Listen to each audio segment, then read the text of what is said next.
Discover the labyrinthine depths of a marriage entangled in secrets, where trust is as fragile as a spider's web and betrayal lurks in the shadows.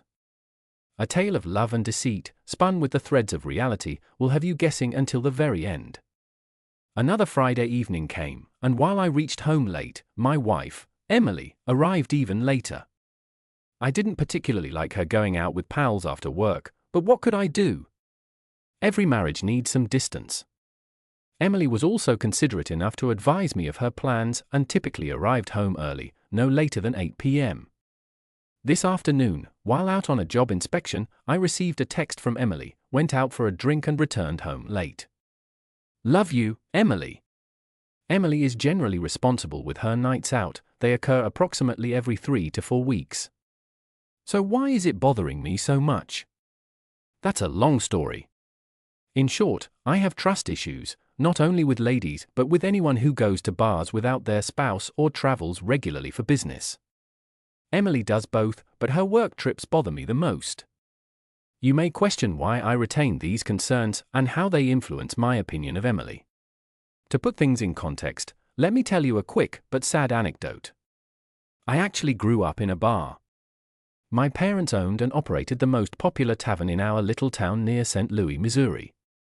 They also operated an upmarket French restaurant in the same building. People would travel long distances to dine before heading next door to dance the night away at the bar and nightclub. I witnessed everything, and my parents instilled in me the value of caution from an early age. The summer I turned 16, they thought it was time for me to learn the family company. My older brother, Andrew, and sister, Patricia, both started working there at the same age. Andrew, who was 21 years old and had a degree in hotel and restaurant management, was managing the pub when I joined. Patricia was almost 19 and starting college. I couldn't work in the bar since I was too young. I was tasked with bussing tables at the restaurant. Like most teenagers, I loathed this duty. I wanted to hang out with my buddies, work as little as possible for great pay, and preferably be in a location where I could flirt with attractive girls my age. I had only been working at the restaurant for 3 weeks when my perspective began to shift. My God, I saw so much cleavage that I thought I would go blind. I also caught more than a few glances of the infamous tiny black outfits.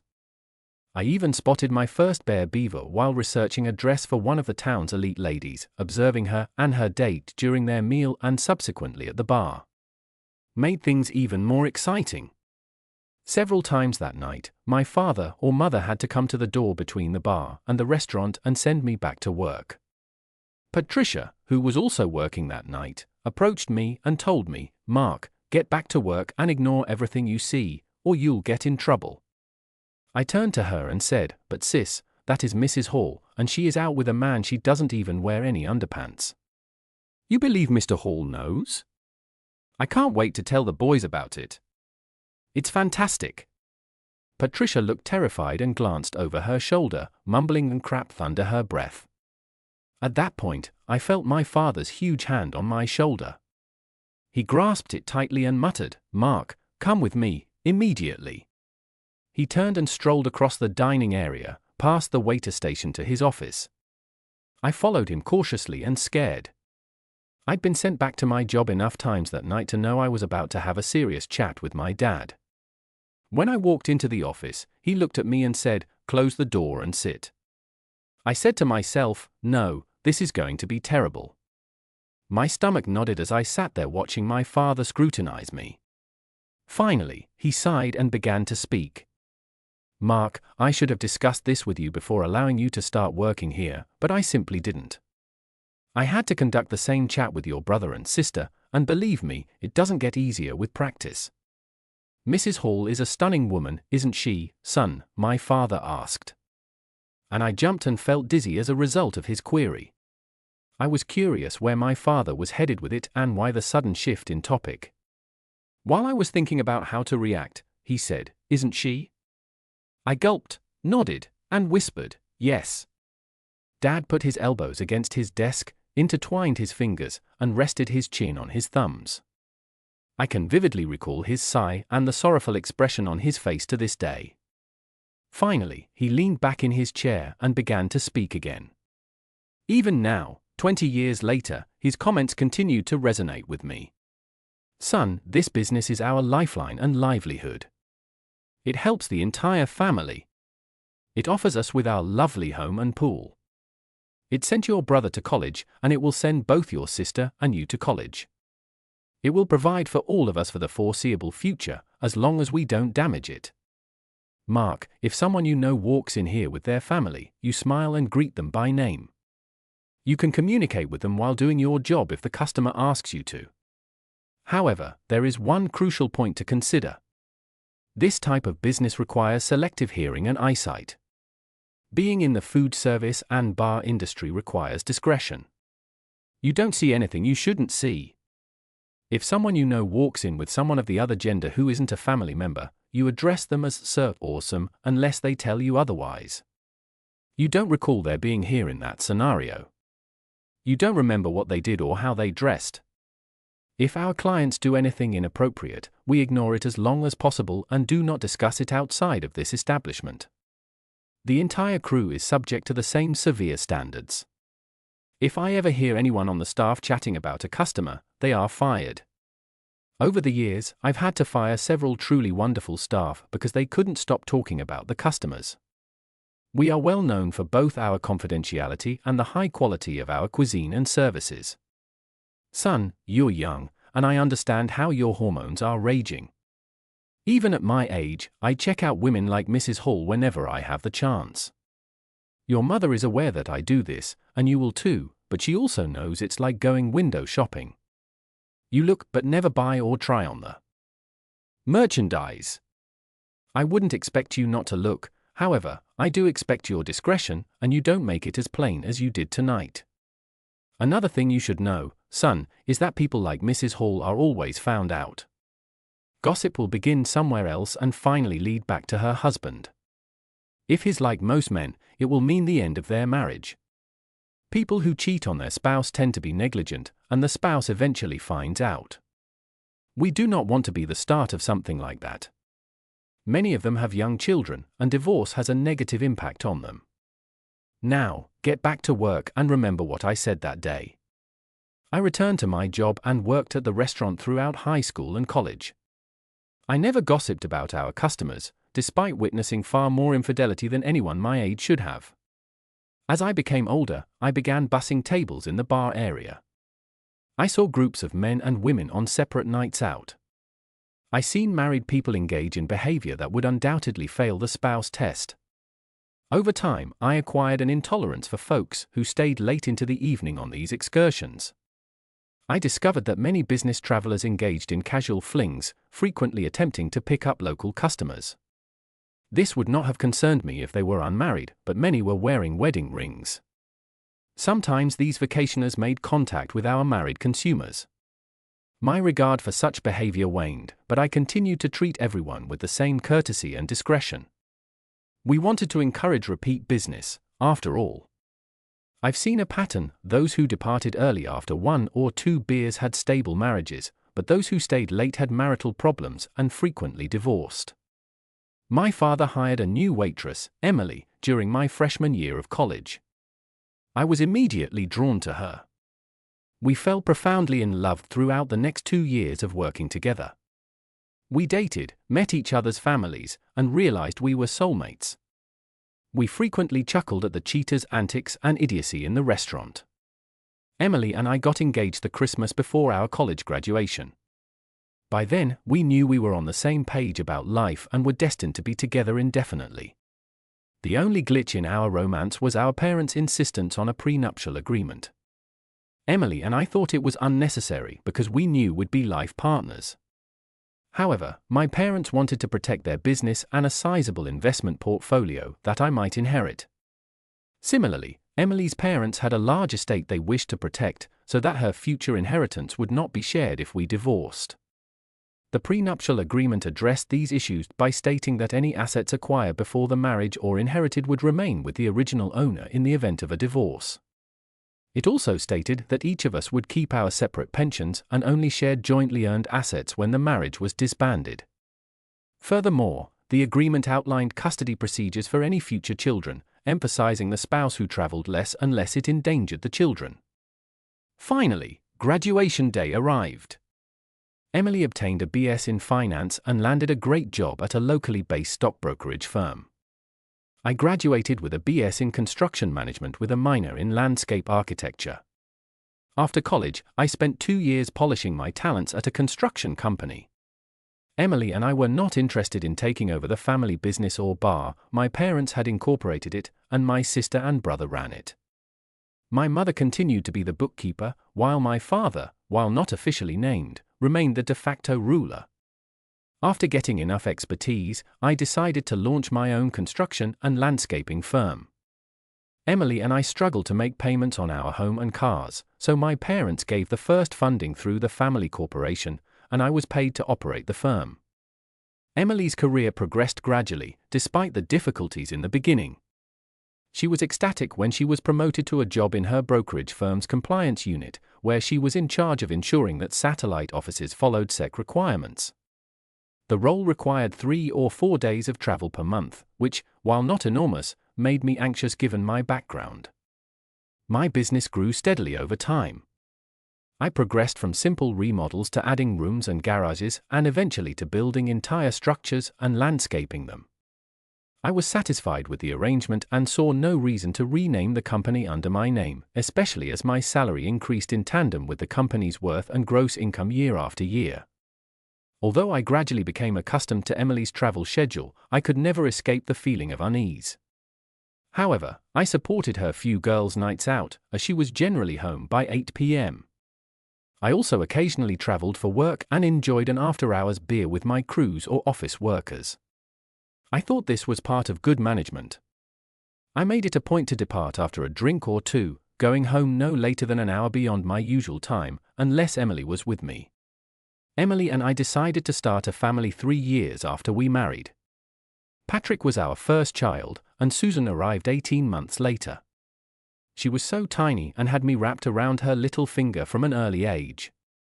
By the time she was 4, she looked like a tiny version of her mother and was destined to be a heartbreaker.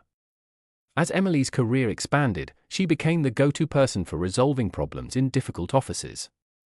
She had a flair for identifying problems and delivering effective solutions in the face of opposition.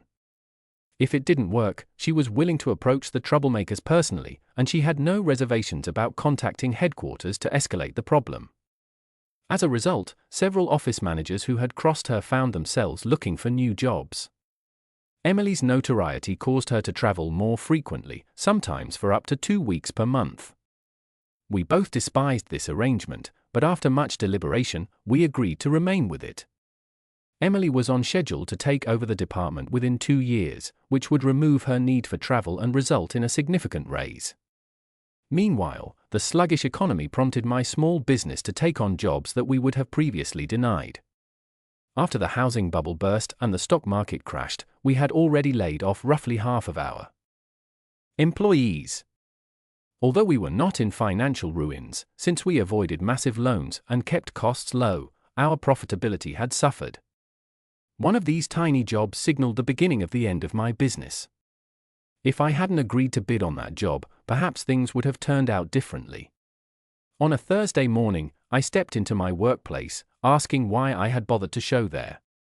I had stayed late the night before to finish all the paperwork on my desk. Emily had been out of town all week for a compliance review and wouldn't return until late Friday evening, so I focused on my work. That morning, I almost chose to go straight to one of our 3 job sites and spend the day getting my hands dirty while evaluating the work.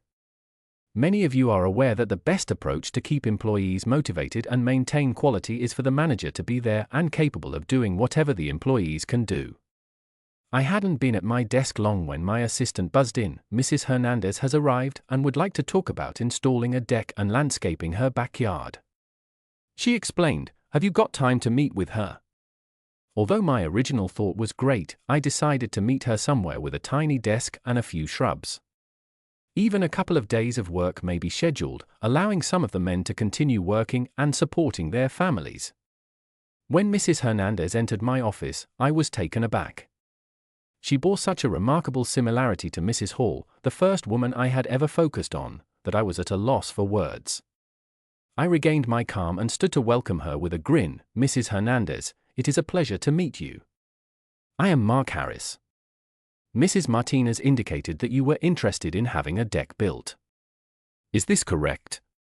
I then realized my excitement could have appeared unusual, and immediately added, please have a seat while we discuss your proposal. I'm not normally that agitated, but you remind me of someone I knew when I was younger. It's almost as if she just entered the room. Please forgive my first reaction, Mrs. Hernandez. Grinning, she continued, Mark, this is Amanda. Noticing my perplexity, she proceeded, Amanda, Rebecca, and William Hall were my parents. We used to visit your family's eatery. My God, I explained, I apologize. You were considerably younger then. You've truly changed. Amanda laughed, her voice having a familiar pleasant ring. Yes, we all have. I was only 10 years old when my parents divorced and forced us to relocate. We couldn't afford your restaurant anymore after that. She sighed before proceeding, anyway, my husband and I recently purchased a home near our former neighborhood. He advised that we install a decking cabana with a hot tub. We might even have enough for some landscaping if the costs are acceptable. When I heard out you owned a construction company, I had to check if you were interested before speaking with anyone else. We spent the majority of the morning reminiscing and discussing her and her husband Brian's thoughts. Once we had a basic sense of what she wanted, I mentioned that I would need to inspect the house and take measurements before submitting a bid. She replied, not a problem, Mark. We can go right now or at any moment that is convenient for you. I'm not working, therefore I'm flexible. I recommended, how about this? I'll stop by around 1 this afternoon. I need to check on my work crews and get a quick bite, that way I'll have the afternoon to collect measurements and arrange the bed. Does this work for you? Amanda agreed to leave the office. I notified Lisa, my secretary, I'll be out for the remainder of the day. I'm checking employment sites, getting lunch, and then headed to Mrs. Hernandez's place a bit on her project. Simply close up the office after you depart. If you need me, I will be available on my cell phone. I went around the employment locations but stayed at one for a little longer than I should have, speaking with the property owner.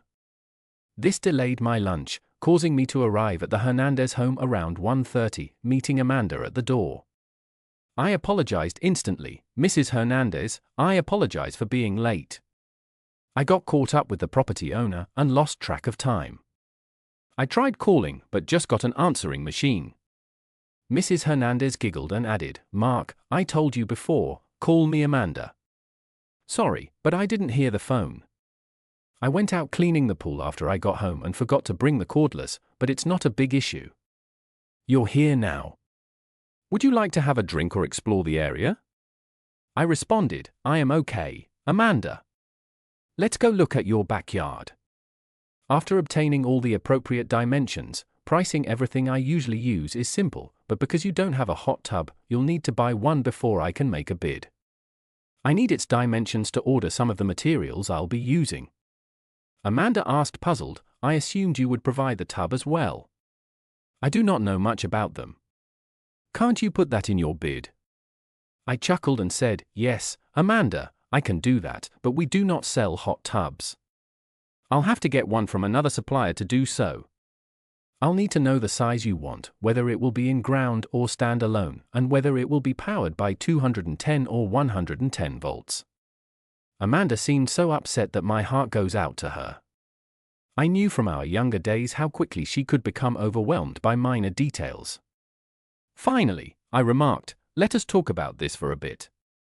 Maybe you can discuss it with your hubby tonight. I can hold off on the bid until you decide which sort of tub you want. Amanda appeared much more worried, practically shivering, as she replied. No, I can't call him, she said. He told me to handle it, and I plan to do so. So, he's on a business trip to Denver and won't return until the weekend.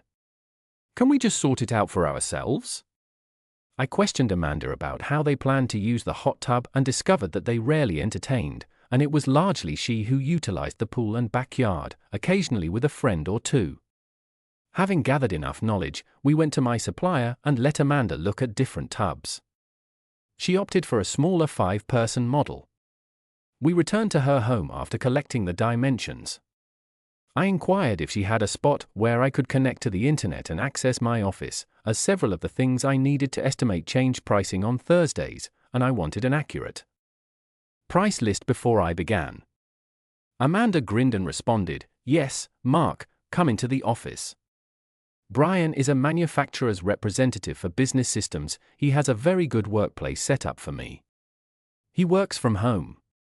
You can connect your laptop to our network or use our computer, depending on your preferences." I came into the office and froze in surprise. It was built up similar to a commercial office in a corporate building. His desk was to the left of the door and faced the room. The windows looked out onto the backyard, and there were 2 nice leather chairs in front of the desk and a bookshelf opposite. Amanda stepped behind the desk, pulled out the chair, and with a warm smile said, "You can sit here while working if you need anything. Just ask." "Thank you," I replied, placing my laptop on the desk and taking a seat. Amanda handed me a DSL cord to connect to my computer. As I reached out to get it, my eyes caught sight of a picture on the desk. I hesitated before picking it up for a closer look. Amanda observed my reaction, furrowing her brow as she held out the cord. "Mark, is there anything wrong?" "That is a picture of my husband, full of pride and joy," I said. I keep trying to persuade him to replace it with another, but he refuses to let go of the old one. It bothers me to see his ex-girlfriend's face every time I use this desk. Mark, what is the matter?" she asked again, her concern growing. I set the picture back down, pushing myself away from the desk. "Did you mention your husband was in Denver?" She nodded, looking confused. "Yes, I did." "Why?" "Amanda, did you happen to tell Brian you were going to ask me for an estimate, or did you ask him for a recommendation?" "No, Mark, why does that matter?" "Brian just said if we needed the deck and hot tub to get estimates and keep it under $20,000. "Why are you asking me this?" Taking a deep breath, I said, "Amanda, the woman with Brian in this picture is my wife." Amanda's eyes widened with shock. "You married Brian's ex?" "We've only been married for 18 months. "When did you get married?" "Carol and I have been married for 9 years. "That picture can't be more than 2 years old. "She's wearing the necklace I bought her for Christmas a little over 2 years ago, and the attire was from our summer trip." Amanda stood silent, contemplating what I said. "Mark, if that's true, why are you worried?" "She's in Denver currently." "Amanda, you've been married for 18 months. Do you know when this photo was taken?" "From what I recognize, it must have been around when you and Brian got married." "When did he have it framed?" Suddenly Amanda's face twisted in recognition. "Brian stated it was an old image, but he's holding the first-place trophy from the state Chevrolet car show. That was 3 weeks before we got married. I just never questioned it." "Damn him," she trailed off, tears flowing down her face. "Amanda, please wait," Mark said, raising a hand. "Let us think this thoroughly. Working at the restaurant has exposed me to a variety of experiences. I've discovered that cheaters are usually caught in the end, so don't jump to conclusions. I realize it looks horrible, but all we know is that Brian and Carol are standing in front of his car, arms around each other, and the photo was shot roughly 18 months to 2 years ago. Given that you are younger than us, I doubt Brian is Carol's former boyfriend. We've been dating since we were 18 and both worked at Dad's restaurant, but who knows? I can't recall every guy she had a crush on. You two are unlikely to be aware of all of Brian's previous relationships." "How old is he, anyway?" "He's 29, and I'm 27. Mark, evidently worried, replied, "Well, it's possible. Given Carol isn't 31 yet. Damn, what should we do now? If we ask them about it, they will most likely deny it, whether they are having an affair or not. If we confront them, they may leave or become more discreet. I feel compelled to inquire, but before tonight, I would have said I trusted Carol completely. Damn, I am at a loss." They continued to discuss the matter until they reached an agreement on a solution. They resolved not to discuss what they had observed that day. Amanda refused to inform Brian about her conversation with Mark regarding the deck, and they planned to hire a private investigator to dig into Carol and Brian. The next day, Mark and Amanda visited with the security business they hired for building sites, who recommended an investigation company. They chatted with the investigators, signed a contract, and each paid their half of the retainer. Amanda wrote an abbreviated name on her checks so Brian wouldn't be suspicious, stating it was a payment for work they had discussed. Mark utilized a business account that Carol never checked, planning to reimburse it later. 3 weeks later, they reconnected with the investigator. Mark: Amanda, I apologize. No, wait, I am pleased to inform that we uncovered no proof that your husbands are involved or even know each other. We observed them during the lunch hour and after work, and they were not doing anything wrong. The only unexpected event occurred last Friday when Mrs. Harris and a few colleagues went out after work. They went to many pubs at St. Louis Landing and danced with various men. Carol danced with Brian once, and it was fitting. There was space between them, no roaming hands, kissing, or other inappropriate behavior. They didn't talk to each other again after the dance. Mark sighed slowly before leaning back in his chair. He looked from the investigator to Amanda, beginning to suspect that his previous experiences had made him unduly suspicious. They had reviewed all phone records and installed cameras and recorders throughout the house, as well as Carol's car and purse. With a heavy sigh, everything was clean again. I finally responded, "Okay, let's chalk this up to paranoia. I can't tell you how relieved I feel, but I'm also more polished than I realized. Carol and Brian are probably thinking of something similar. Let's just drop it." Wait a minute, Amanda, didn't you mention Brian is going to San Antonio next week? Amanda looked bewildered for a second before responding, "Yes, I did." What does that have to do with, oh wait, are you saying we should continue to follow him next week? Exactly. Carol told me 2 weeks ago that she has a compliance check set for next week, and if I recall correctly, it's from Austin, Texas. Depending on where they are staying, they could be less than an hour apart. We already know they don't meet around here. We need to look into this vacation. If everything appears to be benign, I will admit that I was paranoid, regardless of what we observed in that picture. It is logical to assume Carol let him photograph her with his trophy as if they were old friends. Throughout the ambiguity and investigation, neither Mark nor Amanda saw a change in Carol or Brian's behavior towards them. They appeared exactly the same as before. Mark couldn't think of a single way Carol had changed since they started dating or shortly after their wedding. She continued to treat him as if he were the only guy in the world, pursuing intimacy with him and sleeping near him as she had always done. She remained sweet and attentive as always. Carolyn, Mark went out on a date the Friday night before her next trip.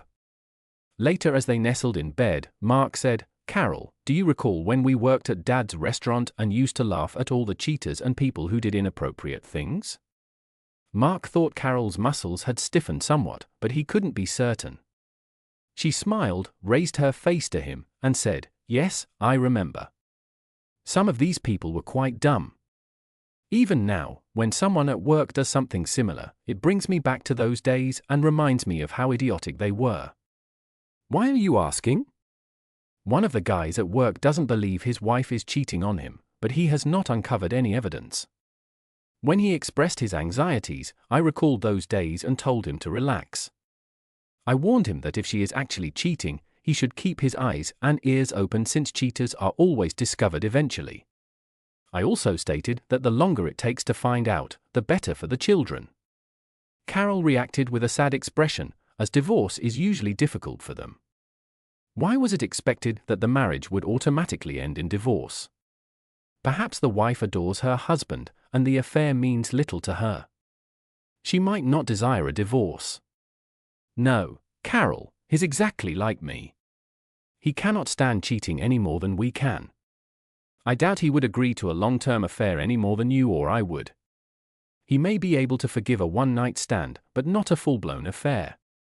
The room became hushed as the investigator inserted the tape and pressed play. The hazy sounds filled the space, distant but clear. At first, there was merely a murmur of low voices, a mixture of laughter and panel conversation that felt out of place, considering the circumstances. After a minute, the telltale noises of closeness became apparent, but they were followed by an unusual exchange of words. Carol's voice was breathless and gentle. "We should remember why we're doing this."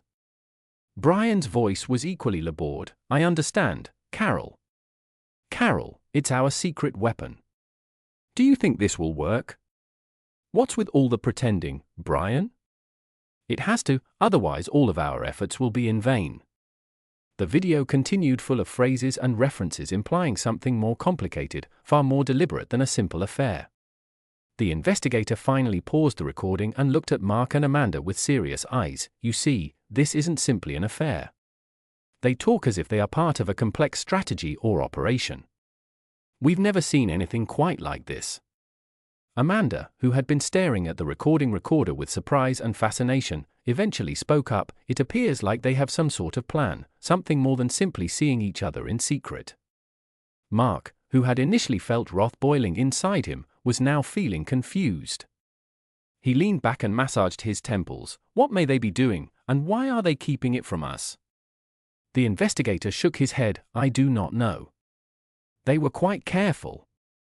Whatever they're doing, they are completely committed to it. This might be personal or professional, but it isn't your typical affair." Mark had a cold that was not settling in his stomach. His thoughts raced with options, none of which were comforting. What would happen if there wasn't an affair, and could there be anything that would excuse this level of deception? Amanda, sensing Mark's distress, placed her hand on his arm. "We need to find out more before making any conclusions. Do not make any impulsive decisions just yet." Mark nodded slowly. "I agree. If anything has the potential to affect both of us for better or ill, we must first understand the big picture." The investigator smiled faintly. "We will keep digging. You both deserve to know the truth no matter what it is." As Mark and Amanda left the office, they felt an odd combination of relief and anxiety. They glanced at each other, knowing that whatever was ahead would be something neither had anticipated, and somewhere in the web of secrets and falsehoods was the truth, which would either tear their lives apart or bond them together in ways they never dreamed. When the investigator played the tape to the crucial section, where they heard Carol speak, she said, "You know, Ryan, I'm beginning to think it's time we wrap this up. We've gotten away with it for 6 years and had a great time. We've made a worthy exception, and our astute cheaters. Even you must admit that intimacy between us is not as satisfying as it is with our spouses. Besides, something Mark said Friday night has me concerned. We were talking in bed, and he reminded me of something we learned at his parents' restaurant. He stated that all cheaters are eventually caught. No one can prepare for every eventuality. At some point, they either become overconfident or make a minor error that exposes them. I'm still concerned about Denver. It was the first time we visited the same town, and I believe it was a mistake. We should have continued to meet in different towns nearby as we usually do. I understand how inconvenient it is to set up and pay for 2 rooms when you only need 1, but we've proven our point. We are astute cheaters, and if you play it right, you can cheat and still win. I don't want to jeopardize my relationship with Mark. He means everything to me. He is the best man I have ever met. To be honest, after the first few times we met, the only thing that kept me interested was the planning and intrigue. I could spend hours preparing and thinking about the deceptions. Arranging the IDs, making reservations, and organizing travel plans, which is more satisfying than a crossword or Sudoku. The actual intimacy is just dolls, and my enthusiasm, and don't start getting all defensive on me. I know you feel the same way. You admitted in Denver that you always went back to your hotel feeling unsatisfied. The investigator paused the recording and began to speak. There's more, but this part was the most perplexing to me. I just can't understand why. At that point, Mark began to laugh. It was a surprising reaction, and the investigator stared at him, taken aback. Finally, Mark composed himself and said, I'm sorry. I really don't find this amusing, and I'm furious, but there's something about that conversation that I should explain. You see, several years ago, a couple Carol and I were friends with got divorced.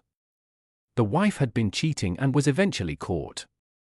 It turned out she had been cheating for almost 4 years, and it was a simple mistake that exposed her. The night we found out about the affair and divorce, we were out with some friends. We had a discussion about cheating and the foolish things cheaters do. I recalled what my father used to say when we worked at the family restaurant and what we had observed there. Carol insisted she didn't care that anyone who wanted to cheat could do so, they kept it under control and were smart.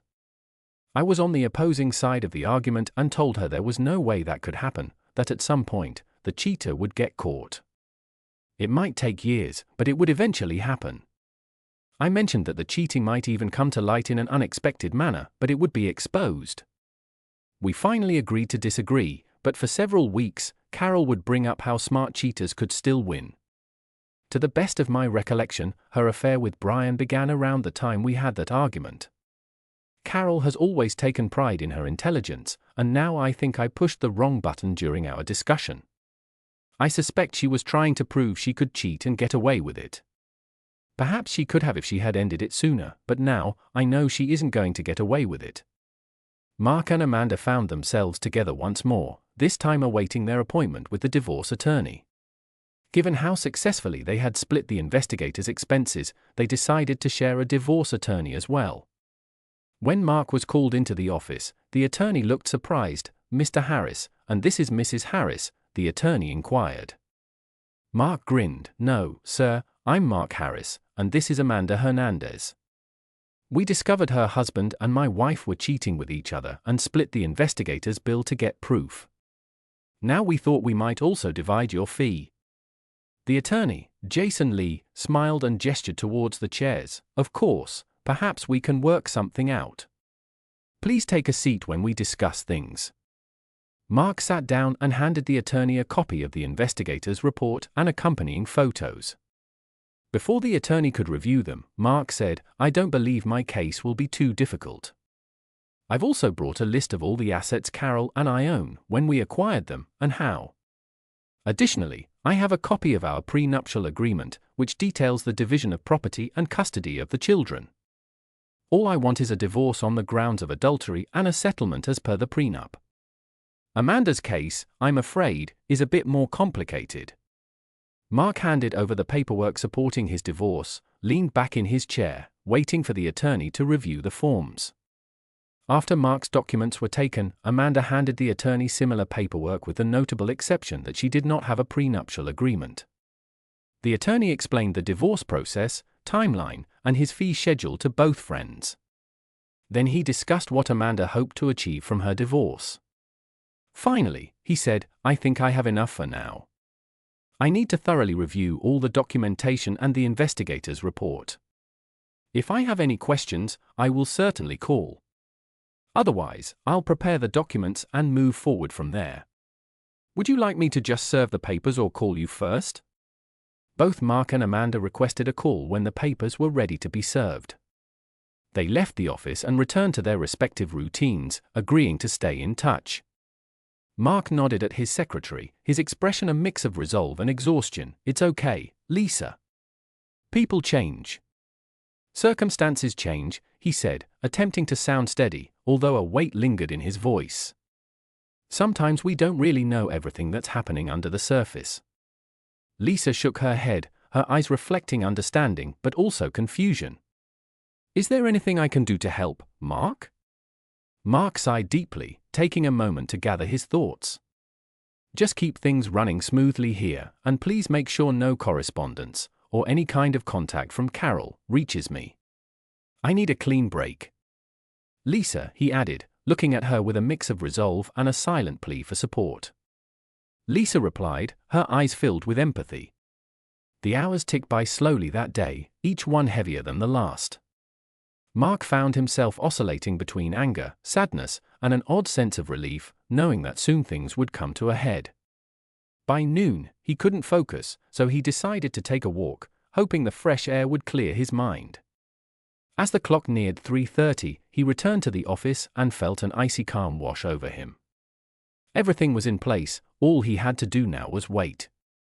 On the other side of the city, Carol was just getting off the plane, none the wiser about what awaited her. Her thoughts were on a meeting she needed to prep for and an evening dinner appointment.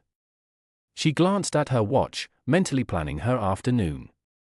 Exactly at 3:45, Carol stepped into her office, greeted by the usual hustle and bustle. She had 5 minutes to drop her bags and grab some files before heading into her meeting. As she was doing just that, there was a knock at her door. "Come in," she called, not looking up right away. When she did, she saw the courier standing there, an envelope extended toward her. "For you, Miss Carol." Carol frowned but took the envelope. Her brain was already shifting gears to wonder what it could be. She glanced at the name of the sender, and her heart sank. It was from Mark's lawyer. She ripped it open and scanned its contents. Time seemed to slow as her eyes processed the words, "divorce papers." "What?" she mumbled to herself, bewildered. She shook her head as if trying to clear it. Just then, another document fell out, a USB stick labeled ominously. Dropping into her chair, hands trembling, Carol plugged the USB into her computer. The audio file played, her own voice filling the room, a conversation she couldn't quite remember. The words hit her like a hammer blow, particularly the ending, "You lose." Tears welled in her eyes, a mix of rage, regret, and sorrow cascading through her. How did it come to this? Her phone rang, startling her. It was Brian. She didn't answer. Back in his office, Mark sat alone, hearing a clock tick somewhere in the background. He stared out the window, thinking about the past 6 years, the love, the betrayal, and the intricate games people play. He felt a strange sense of finality wash over him. "Mark," Lisa said softly from the doorway, "are you okay?" He nodded slowly. "I don't know, Lisa. Maybe one day I will be." The first step had been taken, and while it was the hardest, Mark understood it was also the necessary one. As the evening settled in, a sense of closure, however painful, descended upon him. The game was finally over. Lisa chuckled and continued, "I mean the remarks she'd make whenever we saw someone we knew behaving like that." At 4:10 that afternoon, Mark received a call from the attorney, confirming that the papers had been served. Around 4:30, Mark's phone rang again, and he saw Carol's name flash on the caller ID. His heart sank, he had been dreading this conversation. Mark answered the call with a resigned "Hello, Carol." Amid sobbing, a fragile voice pleaded, "Mark, can't we move past this? You know I love you with all my heart." I realized now how stupid that was, but that night, you infuriated me with your superior attitude when you criticized my comment about a smart cheater getting away with it. In the first year, Brian and I were just meeting to prove we could get away with it. I know you heard me tell Brian I didn't love him and that the intimacy wasn't good. We were about to stop, Mark. Please don't end us. I still can't believe you figured it out after all this time. How did you do it, Carol? I didn't do this to us, Mark replied. You did. I have no choice but to end it. I believe we were both firmly against cheating and affairs. We agreed that cheaters deserved whatever consequences came their way. I just don't understand how you could justify this, knowing how strongly we felt. Deciding to give Carol some semblance of closure, Mark explained how he uncovered the affair. Carol, I never planned to tell you how I found out, but I think you deserve to know now. You are somewhat right about the mistake of both coming to Denver together. The Thursday before you arrived home, I was in the office when Amanda Hernandez came in. She wanted us to build a deck and plant her backyard. While using Brian's office for the meeting, I saw the image of you with him in the trophy his car won in the State Classic Chevrolet car show. She mentioned you were one of his former girlfriends. Initially, I almost believed it, until I noticed you looked aged enough in the photo for it to be recent, plus you were wearing jewelry and clothes I knew were only about 2 years old. I was nearly ready to ignore my misgivings, assuming you had met Brian before we got together, and that your encounter at the car show was just a coincidence. However, following a more in-depth talk with Amanda, I realized you were both in Denver that same week. That's when we decided to employ an investigator to follow you. We tracked you both for the next month. Aside from one dance during your girls' night out, there was no obvious contact between you two. We were about to terminate the investigation and chalk it up as a random encounter when Amanda and I revealed further details. She indicated Brian would be in San Antonio, but you had informed me you'd be in Austin. That raised further concerns, and we decided to continue the surveillance for that week. And that's when we found the truth, didn't we? Mark could hear quiet sobbing in the background. Carol's voice quivered as she said, Mark, I love you so much. I do not want to lose you. Could you please forgive me only this once? Mark sighed substantially. No, honey, I cannot, at least not right now. Perhaps things would be different if you hadn't slept with him, but I can't deal with the fact that you've been having an affair. But don't you understand, darling? It wasn't actually an affair. It was more of a game. I needed to know if it was doable. We did not make love or express our affection for one another. We were only playing, and for the past 4 years, it was simply a means to relieve anxiety. Carol, that doesn't change anything. What matters is that you completed it. You intended to trick me and succeeded. You hooked up with Brian and planned these meetups. I would not be shocked if you planned it during one of your girls' evenings out. Am I correct? Carol inhaled deeply. Yes, Mark, it started on one of those evenings out. We were just talking. Brian approached the table and invited me to dance. The girls and I had been talking about a couple we saw at the bar, all over each other. While dancing, I made the customary remark about brilliant cheaters being a myth. Brian seemed to understand the conversation and our values. Before returning me to the table, he said, you know, I think we can beat that. I travel a lot, and if I found someone else who did as well, we could meet in different towns distant from home and cheat without being detected. We danced several more times that night before deciding to give it a try. I found out he traveled as a manufacturer's representative, and he discovered I handled complaint reviews. We found out we'd be in the same location in 3 weeks and planned to meet during that discussion. We began planning what we believed would be the ideal event. We agreed not to contact each other at home or on personal phones. Instead, we utilized disposable phones, calling from work or during lunch breaks to schedule the next meeting. We procured fake IDs, and I received a new credit card, having the bill sent to a post office box near my parents' home because I visited there frequently and could easily check the box. We covered all bases except for the photograph. I had no idea he took it. Carol gave a half-hearted laugh and proceeded, it's just as we always said, a cheater is caught with just one slip. I'm very sorry, honey. Carol hung up, and tears abruptly ran down Mark's face. He sat back in his chair, deep in concentration, not even noticing Lisa saying goodnight. His next memory was the abrupt understanding that it had gotten dark outside.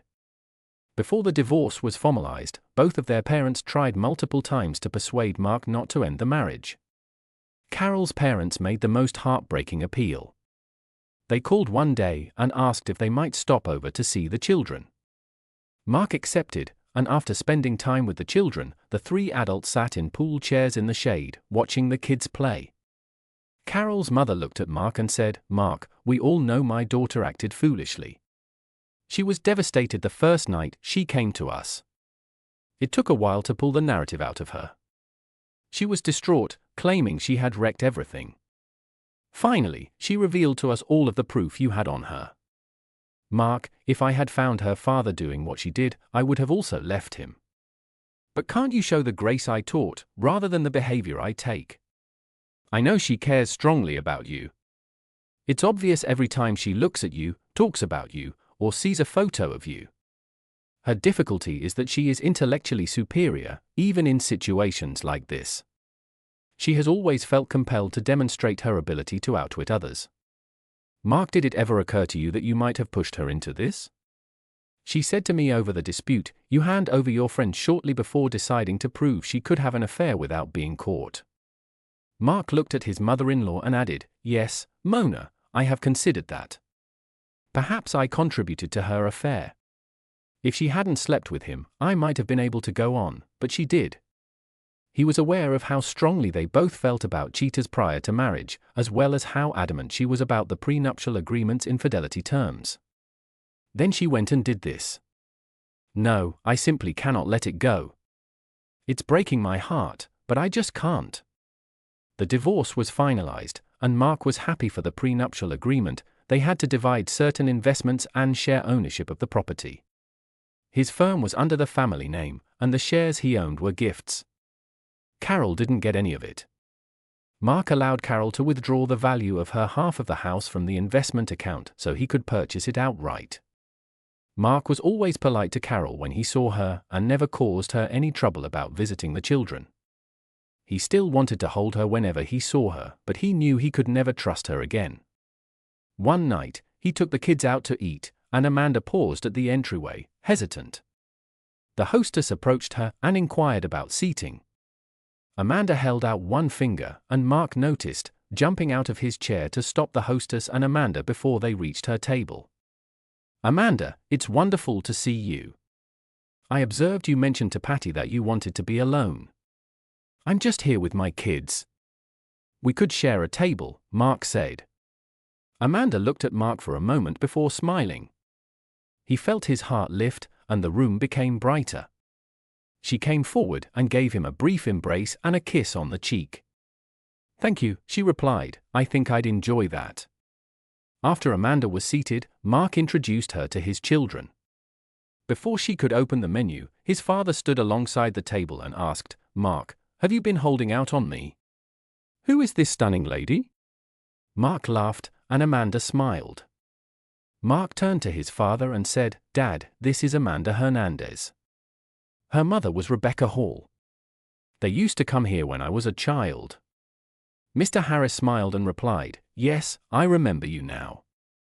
You look so much like your mother. I can't believe I hadn't recognized you. How are your parents doing? I haven't seen them for years." Amanda looked up at Mr. Harris and responded, "They're doing well, I suppose. I occasionally talk to Dad on the phone. After the divorce, he relocated to Kansas City. I see your mother a few times a month. She lives just north of town and is enjoying her evening. I hope you will come by more often now that you know where we are," Mr. Harris responded with a warm smile. After Amanda's order, Mark inquired, "How have you been? I apologize for not calling more often. Summer is my busiest season, but I suppose that is just an excuse. I could have made time. I apologize." "Do not worry about it," Amanda reassured him.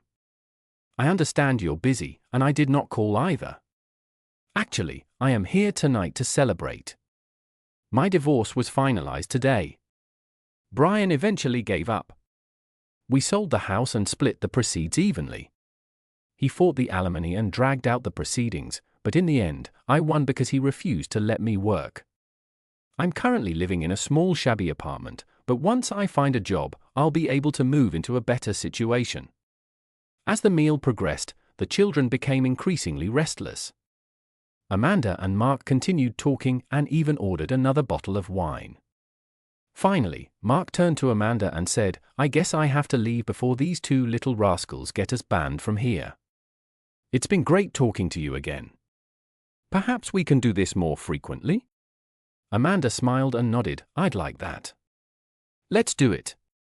She signaled the waitress for the bill, only to be informed with a smile that both bills had already been paid. Mark chuckled, "I usually pay that old rascal, and he is well aware of this. I believe he's trying to set us up." He took out his wallet, tipped generously, and stood. "Come on, children. Go say goodnight to your grandparents, and then let's head home." Mark helped Amanda out of her chair and extended his arm. "May I accompany you to your chariot?"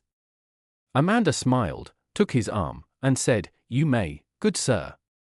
While they waited for the kids, Mark turned to Amanda and confessed, "You know, I don't really want this night to end. Before you arrived, I was just planning to go home, sit by the pool, and relax. It was just going to be me and the kids." Amanda looked at him and said, "Same here, but I don't have a pool or kids at my apartment." Mark hesitated for a moment before asking Amanda, "It's still early. Would you like to come over and visit some more after I put these two to bed?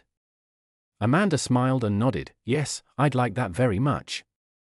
After the children were in bed, Mark filled a cooler with wine, beer, soft drinks, and ice. He placed it between their pool chairs and told Amanda to take her pick.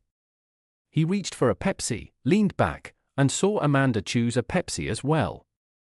Gazing at the pool glistening under the muted lights, Mark signed and turned to Amanda. You know, I think your mother is partly responsible for my divorce. Amanda was staring at him, her face a mix of shock and horror, and he noticed a tear forming in her eye. Mark got up and sat on the edge of Amanda's chair, gently wiping the tear away. Let me explain. He then made an ass of himself when he was 16. He had barely enough time to get a glass of water before opening it to be hit with a soft yet heavy weight falling onto his chest. It took a moment for his eyes to focus, revealing a tearful-eyed Amanda clutching his neck, trying to kiss him. Thank you, she sobbed. Your folks contacted and gave me a job. I went for the interview and passed the test, and they hired me. I start tomorrow. They're paying me way too much. She broke out crying once more. Mark held her tightly against him, tenderly stroking her hair. In the next month, Mark and Amanda got increasingly close. Mark started taking the kids to the restaurant for dinner 4 or 5 times a week, often coordinating their visits so Amanda, who was now the bookkeeper and accountant, could join them. By Christmas, Amanda was a regular visitor to the Harris household, sharing meals. On New Year's Eve, she and Mark worked at the bar's party. Although Mark's father and brothers humorously complained about their lack of assistance, they were always hugging and kissing. It was all done in good fun.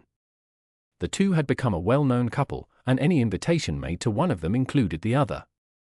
When Valentine's Day arrived, the restaurant and bar became even busier. Mark and Amanda were once again asked to assist.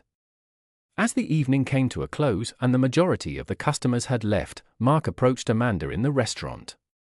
Amanda, could you please come to the bar for a minute? The band is taking a break, and I need you on stage for a bit, he said. Amanda grinned, happy to have a respite from her responsibilities. Sure, I needed a break from here anyhow, she said. When Mark arrived on stage, he asked Amanda to hold the microphone stand while he crouched down and seemed to fix something at the base. Hello, I need some light over here.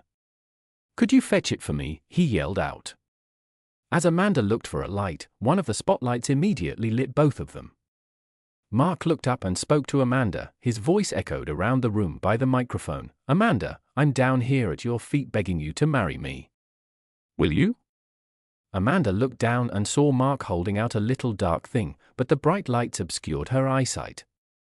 She reached for it, thinking it was a component of the microphone stand. Mark began speaking again. Amanda, you've brought back the brightness in my life, and I'm only happy when I'm with you. Amanda's fingertips caressed the box, and she finally understood what Mark said. She stammered while clutching the box. Wait, what have you just said? Amanda felt her breath catching in her throat as she opened the little box. Inside was a gorgeous ring.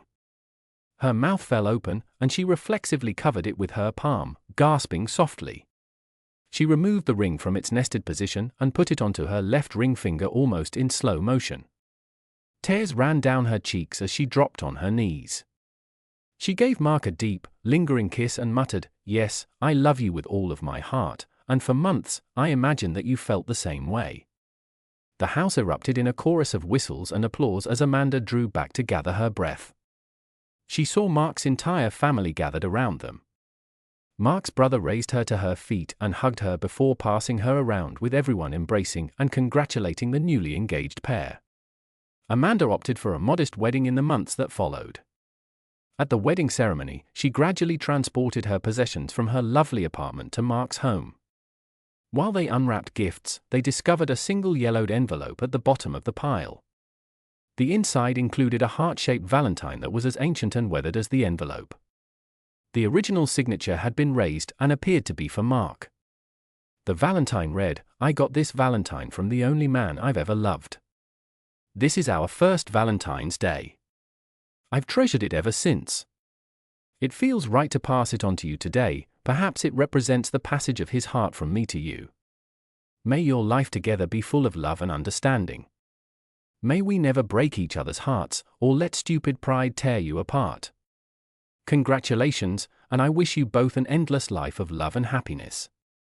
Thank you for listening to today's stories.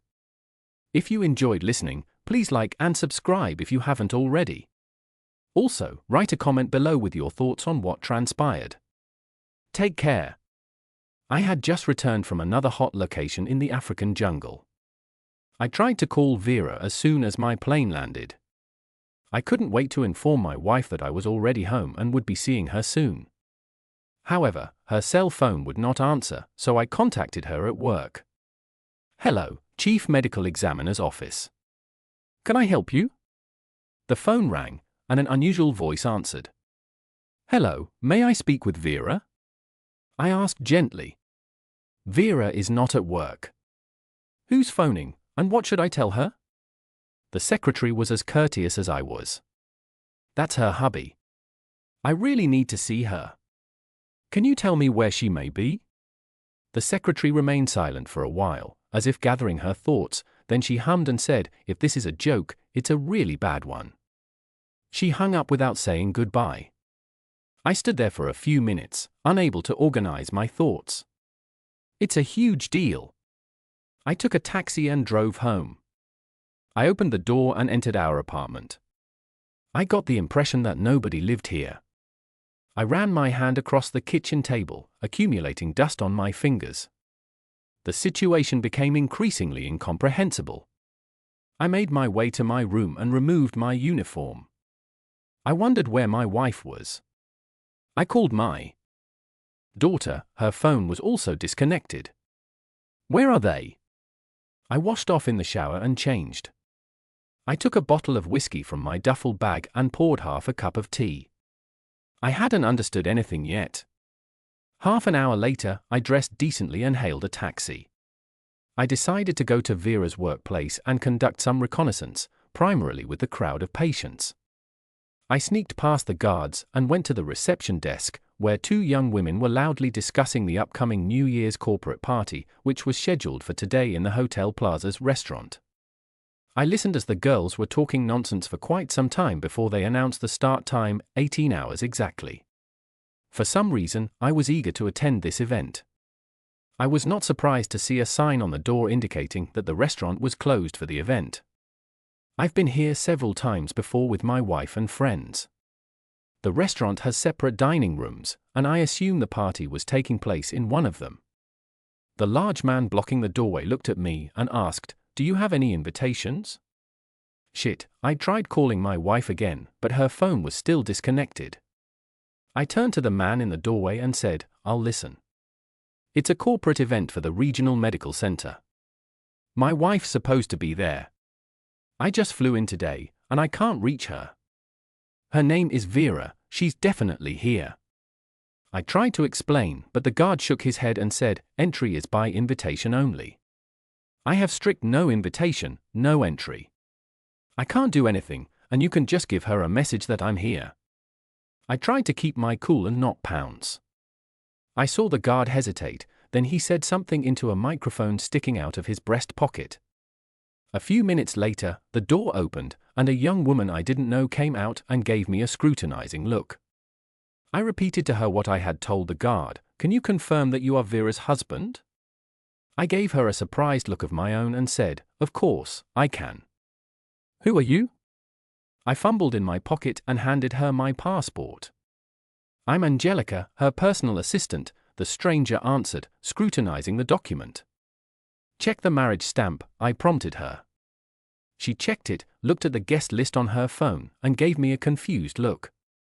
"Faith is here," she stammered for a moment, "with her husband and daughter." I stood there as if stunned and whispered, "With her husband?"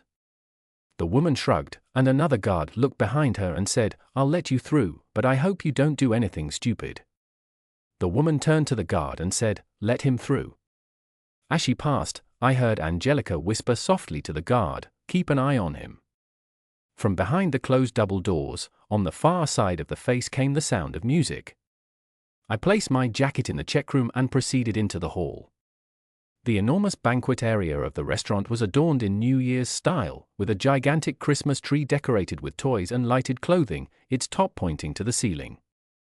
Tables were pulled to one side of the room, leaving room for couples dancing in front of a low stage where a live band was playing, which was the source of the sound.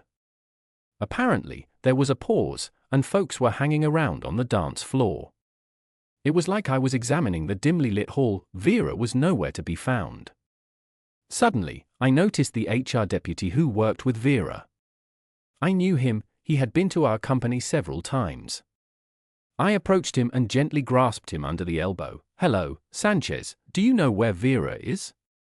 The music was turned up loud, and he gave me a surprised expression and said, "Do not worry, she's okay." Something about his stare as he talked made me apprehensive, then he indicated the far end of the hall. I slowly made my way between the dancers, and out of the corner of my eye, Sanchez continued to gaze at me.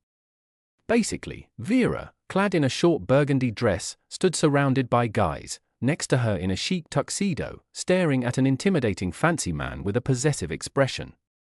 He supported her with one hand on her elbow and the other surreptitiously massaging her buttocks. Next to her stood Madonna, our daughter. They were pleasantly discussing something and occasionally laughing. Vera inquired as I approached, "What's happening here?" She turned slowly to face me, and Enrique collapsed in the arms of the man standing behind her, without finishing what she had spoken.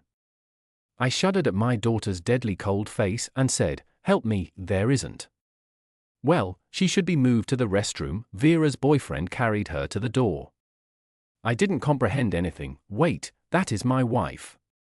"Take your hands off her." I took a step toward the man holding Vera in his arms. He cringed when he heard the wrath in my voice.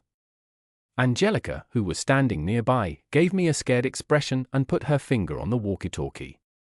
"Wait," I gazed at her. "Who is the man? Why is he grabbing my wife with his hands?" However, no one answered my questions. Everyone, including my daughter, stood there staring at me in silence. Why is he still around? Where are the bodyguards? The man was already ranting. I froze in place.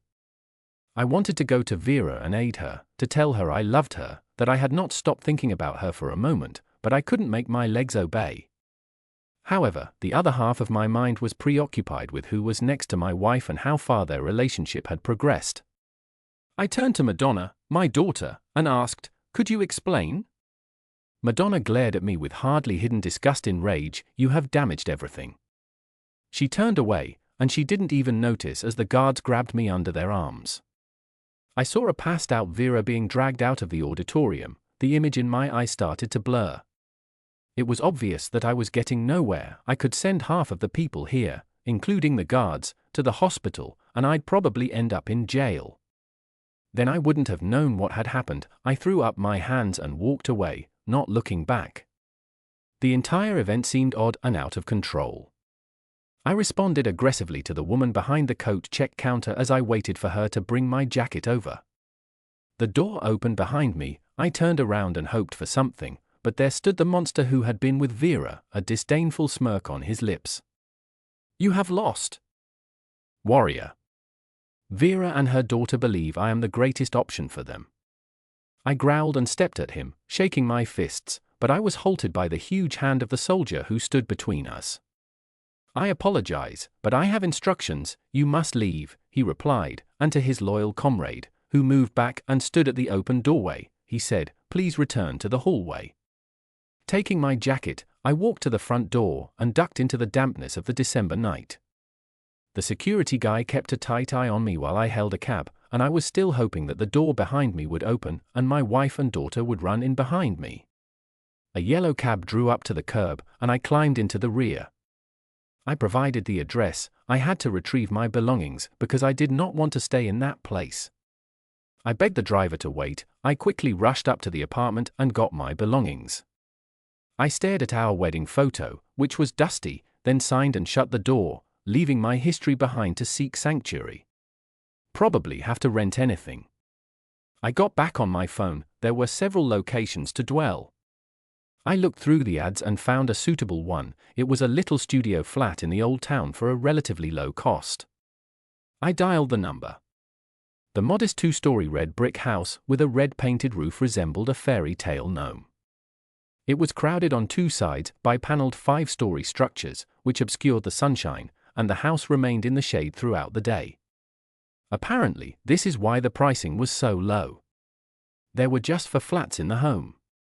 In front of the main door, there had once been a small garden, but now there were only remnants of last year's weeds poking through the snow. The landlady greeted me on the porch. We said hi. The old woman welcomed me to the second floor. This is my grandfather's apartment. We tried to sell it a long time ago, but he refused to move. He spoke only after his death. She remarked this as she climbed the stairs with difficulty. We pulled out his belongings, only the furnishings remained. It's old, but you need something to eat and sleep with. The landlady opened the door and turned on the lights. I entered the wood-paneled hallway. The door to the lone room was open. There was an old sofa with a broken leg and some books in its place. There had formerly been paintings on every wall, even the kitchen. Instead, there were nails driven into the wall and rectangles of wallpaper that had not faded. On the wall hung an ancient 7-string guitar with a blue silk bow. Grandpa played a little. The landlady told me to come closer and run my fingers over the strings. There was a rattling sound from a troubled instrument.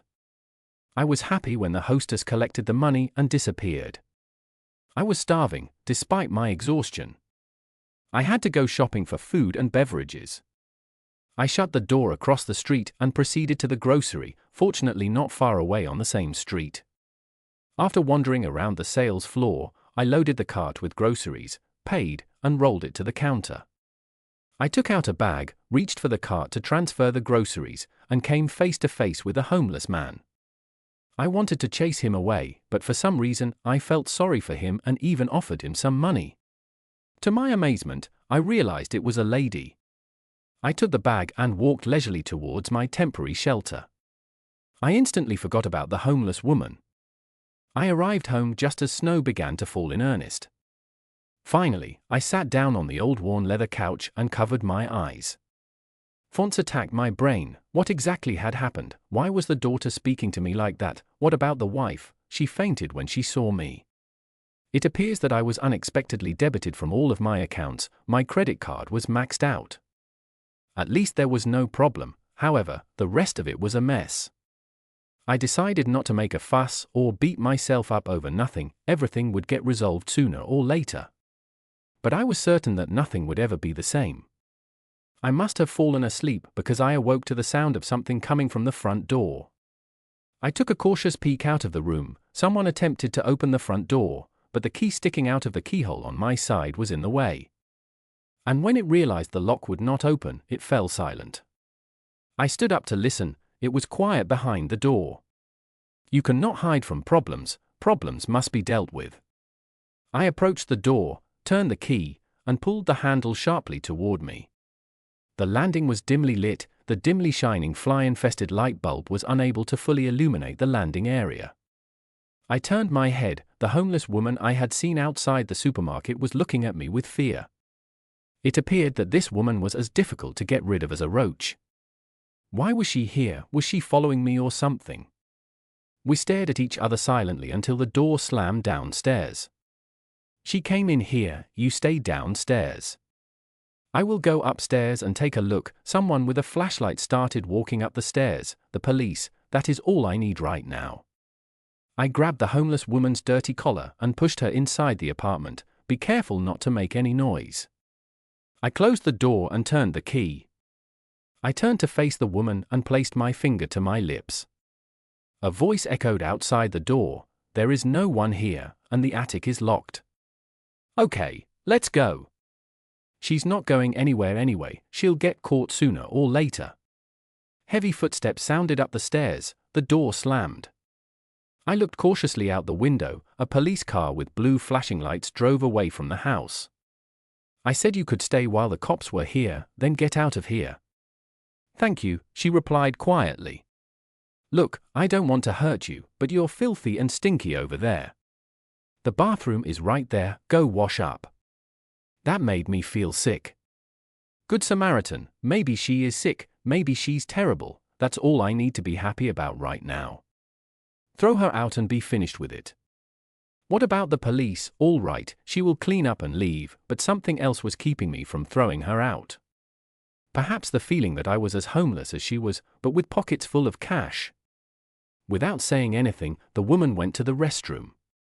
A few moments later, I heard the shower running. I entered the room and took a towel out of my duffel bag, then opened the bathroom door, expecting to find the shower curtain closed. She was standing in an extremely deep cast iron tub with the shower on full blast, vigorously cleaning the filth off herself. She stood with her back to me, drinking.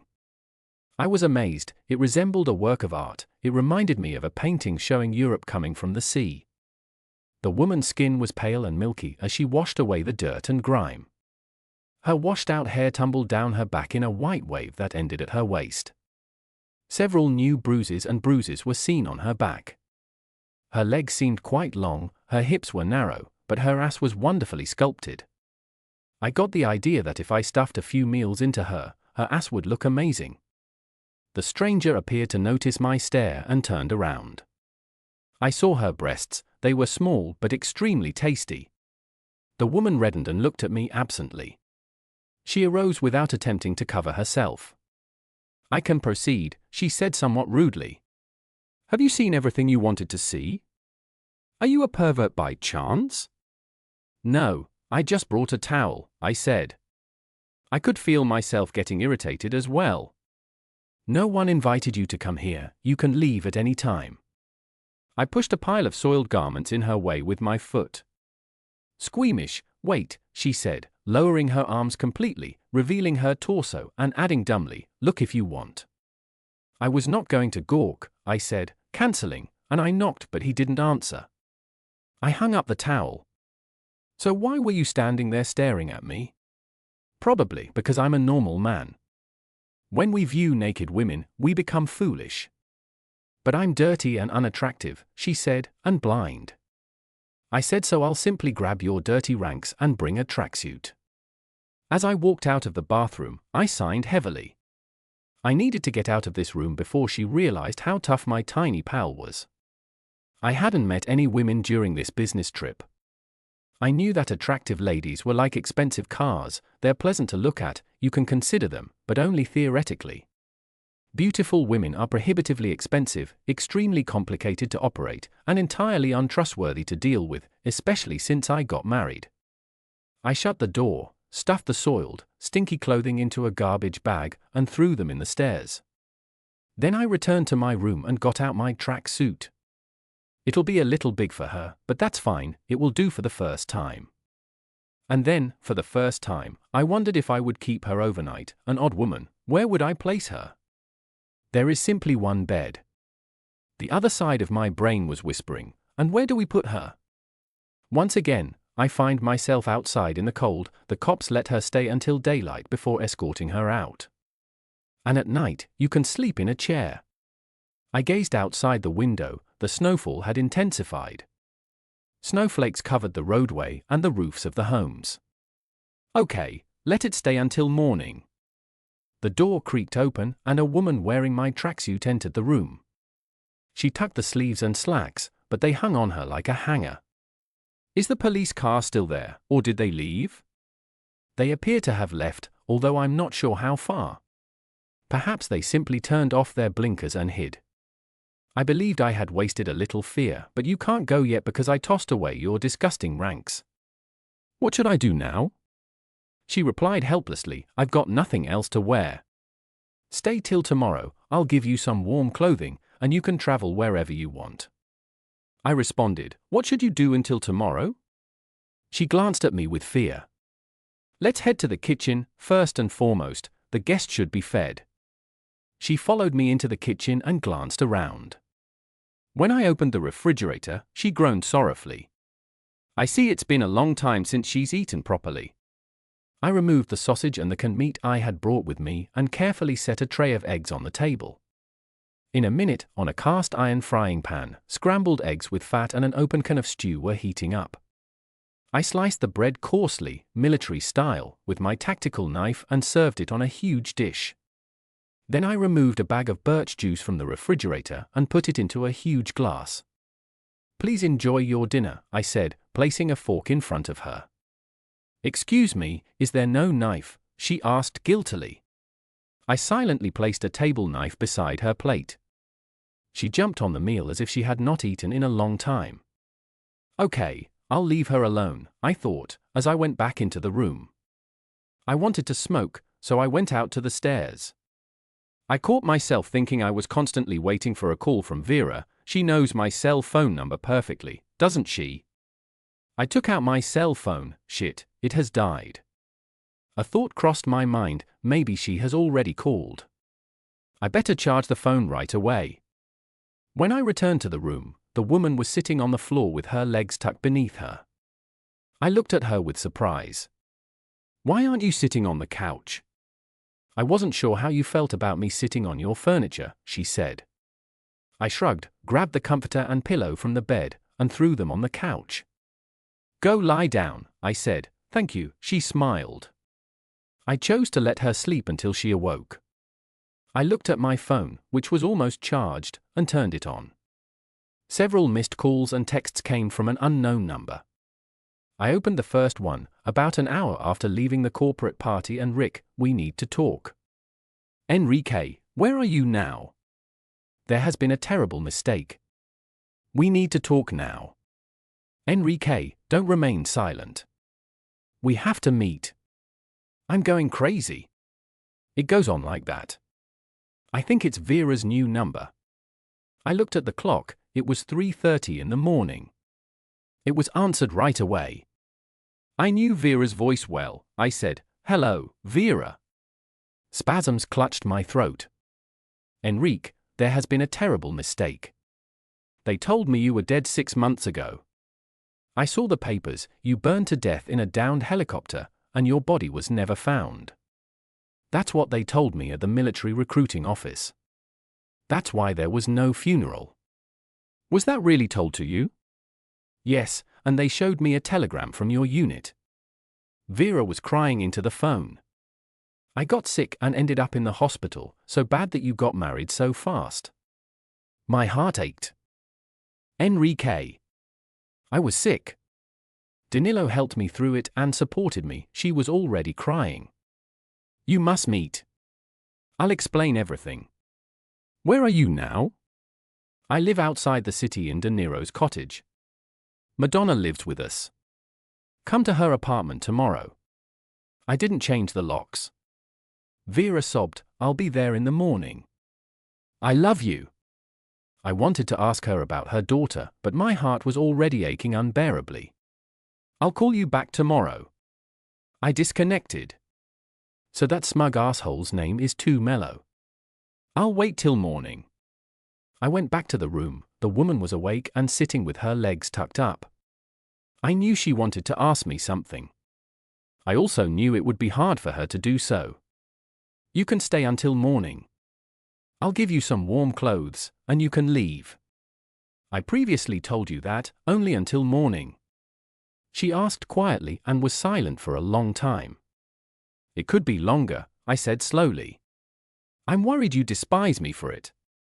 Do you want me to sleep on the floor or in the kitchen, or are you scared I'll be in your way?" A flicker of hope flared in her eyes. "I want you to sleep with me. My mouth is dry in my bed. I'll pay you." She wanted to say something, but then she put her palm over her mouth. "I apologize. I'm sorry. I said that, but I think about you all the time. It's impossible." She walked gently to the edge of the couch. "I'm homeless. I apologize. I may have overreacted. It's simply that I haven't had a girlfriend in a long time, a very long time." There was a pause. I was a little upset with her for rejecting me. It was just normal masculine passion. "I'll do it," she said abruptly. "If you let me stay for a few days, you can sleep with me, but you can't kick me out if things don't go as you planned. I am not a prostitute, except when I was taken by force. I haven't done it in a long time. she admitted doubtfully. She stared me directly in the eyes, and I felt like the world's biggest, most cruel bastard. There were 2 long tracks of tears pouring down her cheeks, and every syllable sounded like it had been etched for her own soul. "Do not stay on the couch or move to the bed if you choose." I said. I truly desired a woman. After today's twist of fate, all I wanted to do was forget myself. There was just one drink or stay up late. I wanted someone to feel sorry for me and say something nice, even if it was bogus and corrupt. Yeah, I guess I wasn't much of a scumbag during my brief relationship with her. My perspective on life had shifted, and the uninvited guest became a person to me.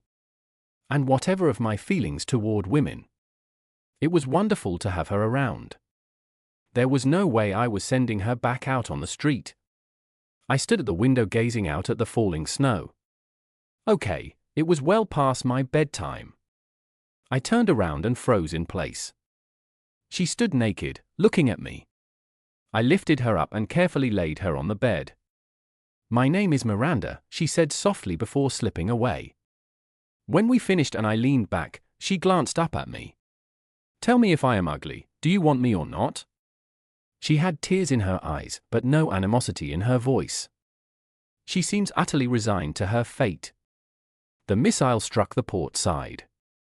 The contact fuse exploded instantly, and the steel dragonfly transformed into a shapeless ball of fire that ripped human corpses to shreds. I awoke to my own screams. I perched on the edge of the bed, and the events of yesterday began to flood my mind. I turned my head, ran away, and was no longer present. My first impression was that she'd rush away, take anything she could, and flee. But at that moment, my nostrils detected the aroma of food cooking. The door to the kitchen slammed, and she dashed into the room wearing a sport coat that hung to her knees. "Good morning, breakfast is ready," she smiled as she stood on the floor barefoot. For some reason, I felt more connected than I had in 6 months. For a moment, it appeared as if nothing had happened. I was back with my family. My wife will now turn around, adjust her bangs, and kiss me on the cheek on my lap, while my daughter, Madonna, will mount my lap with excitement. But before my eyes stood her uncaring expression, and the good mood faded. I put on camouflage trousers and walked to the bathroom. Through the mirror, I stared at him, a young man with an overgrown beard and an army emblem around his neck, staring at the silver oval on a leather string hidden in the grey hair on his breast. I intuitively assumed that the war would not soon let me go. I ran my finger across my cheek. Should I shave or not? I thought about it and decided to leave it as is. They say being unshaven is fashionable. Today is going to be a huge day. The most important thing for me would be to meet Vera. I splashed water on my face and scratched my hairy chest with pleasure. It was time to move out.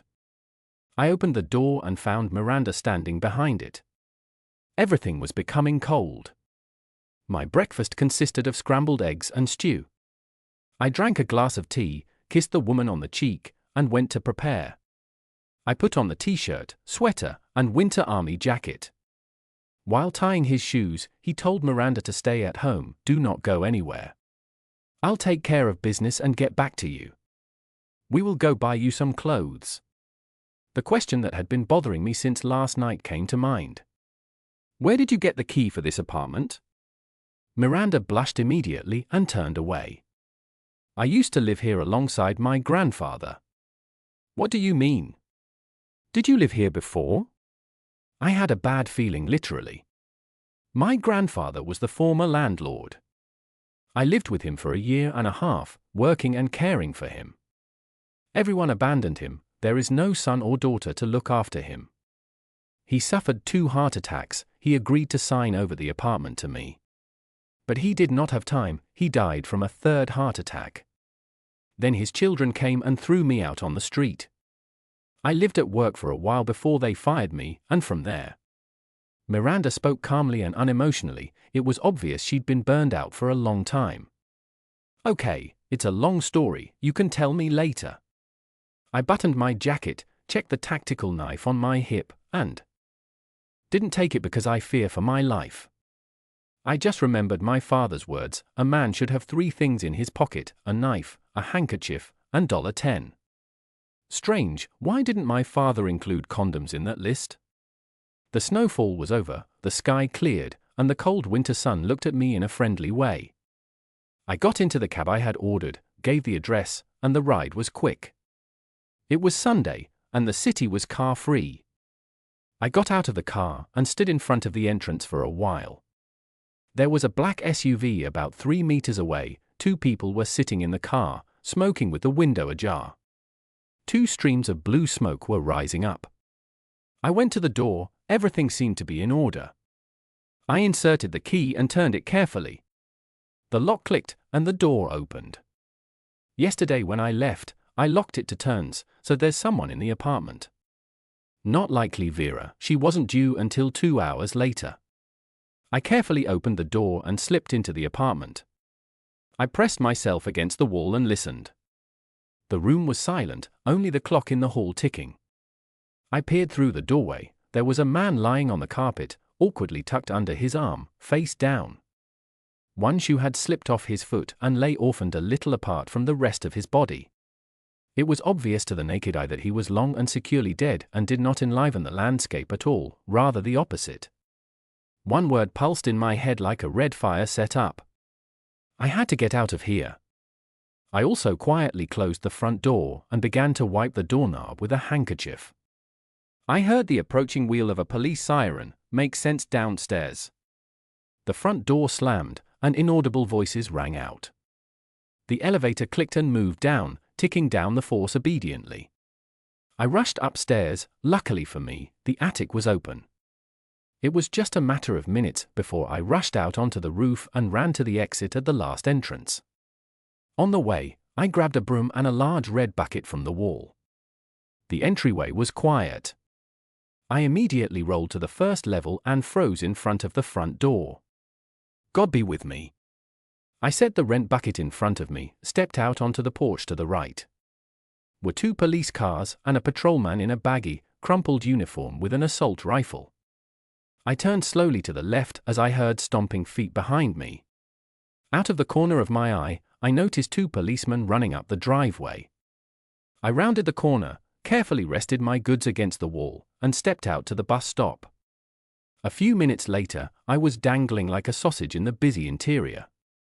This was it. Whose setup was this so far? I just had one question in mind. Obviously, there were cameras in the entranceway. In the past, I assisted with their installation, but my jacket had a good hood up over my eyes, so I turned aside just in time. I called Vera's number and relocated the appointment to a location only we knew about. We were seated at a table in a cozy cafe in an old neglected municipal park. I adored that site. Sometimes on weekends we come here for ice cream. My wife sat across from me, trying not to meet my sight while speaking loudly.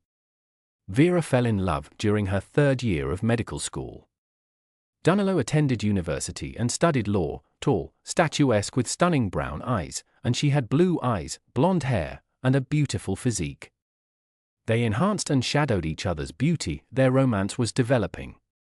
The pair intended to marry but opted to finish university first. Danilo rented a 1-room apartment in the city, and they started living together. Vera didn't notice anyone else around her. There was just one dude.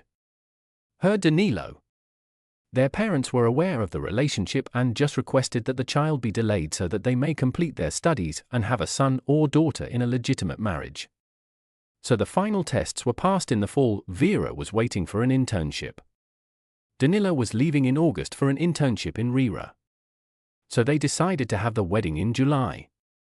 On the eve of the wedding, Vera was in love, ecstatic, and counting down the days before the most important event in any woman's life.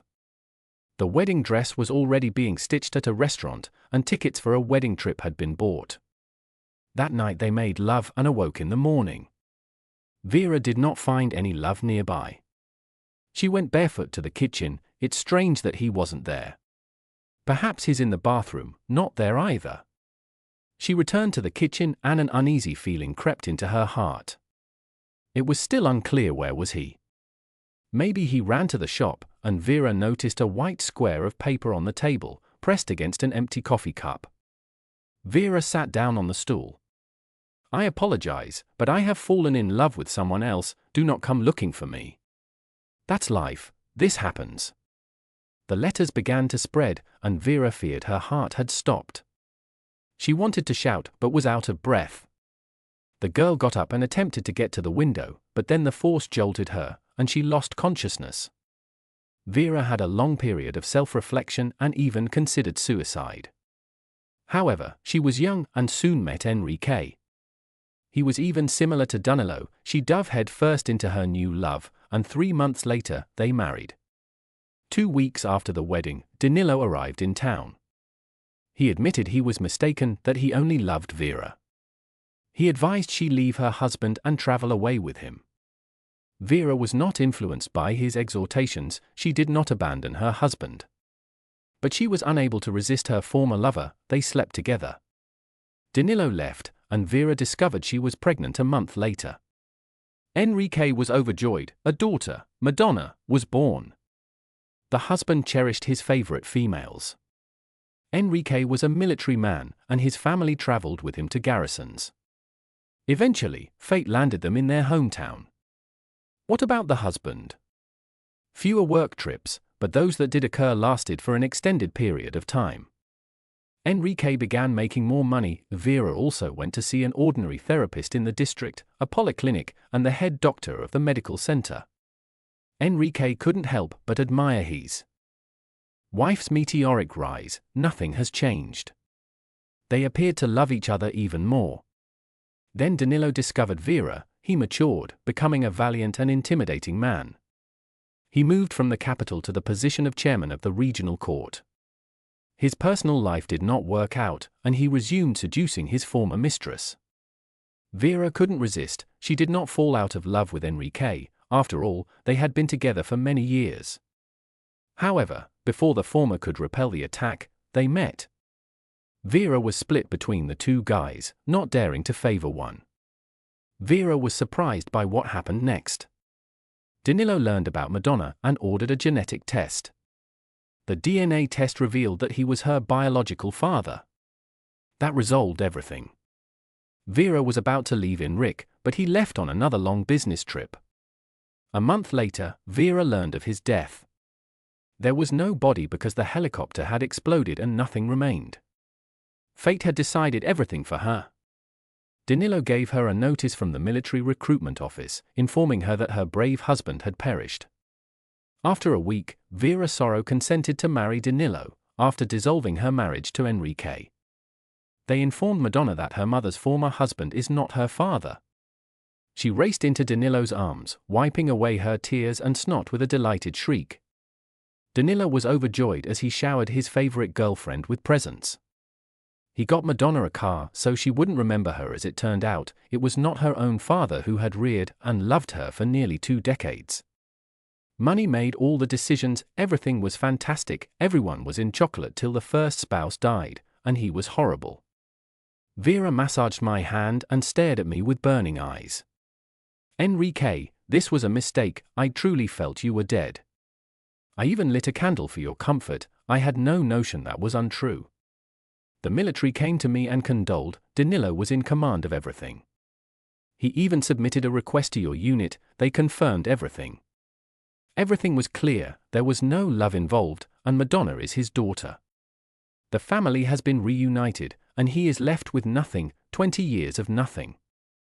She abandoned me without a second thought. I was relieved that everything had worked itself out. Did she love me, or did she simply adapt? Who will comprehend now?"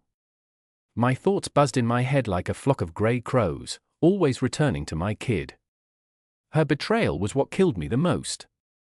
Yes, I ruined their vacation, especially Madonna. I'm up all right, Vera, do not grieve. I will not appear on your horizon again. Live, breathe in 2 nostrils in tranquility, and I'll walk on. Hello, Enrique, but I still love you. It's just happened. I left like a man without looking back. I walked down the street, completely unaware of my surroundings. Pain and bitterness were consuming me from the inside out. After the wedding, Vera and I left for my duty station. I quickly fell into the rhythm of military life. I was appointed platoon commander of a regimental reconnaissance company, so I had little free time.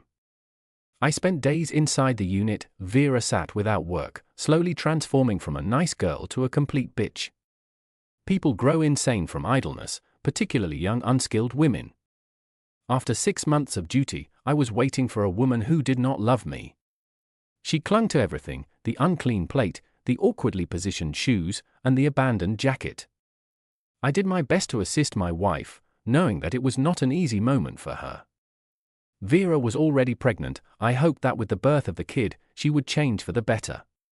And I glanced at her now solidly rounded tummy. Have I had a wonderful time with her? I believe so, because she loved me no matter what. I vividly remember her fingers scratching my back as my wife wriggled under my weight. Following Madonna's birth, our family life steadily improved.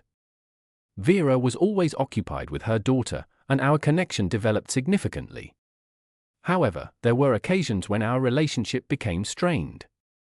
Vera suddenly began to shun me. I quickly learned to follow her gaze when she spoke. I wasn't concerned about all of the garbage that came with the service and family issues, and there were many of them.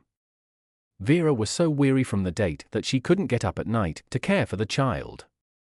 I did my best to aid my wife. I nursed my kid at night, changed her diapers, and occasionally fell asleep in the kitchen due to exhaustion, dropping my head on the table.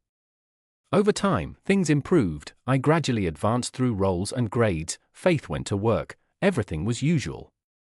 Then I got transferred to her hometown, and 8 years later, this disastrous business trip occurred at the end of summer. Our peacekeeping units were moved to Angola, a southern African republic, where a civil war had been raging since the time of the Soviet Union, and our peacekeepers kept the warring sides apart.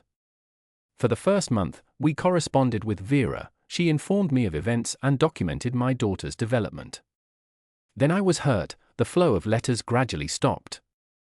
There was mobile communication with the homeland. However, our command did not welcome it.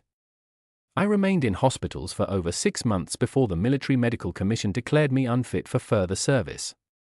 I got discharged from the army and returned home to my beloved wife and daughter. So this is what occurred. I was left alone, no wife, no daughter.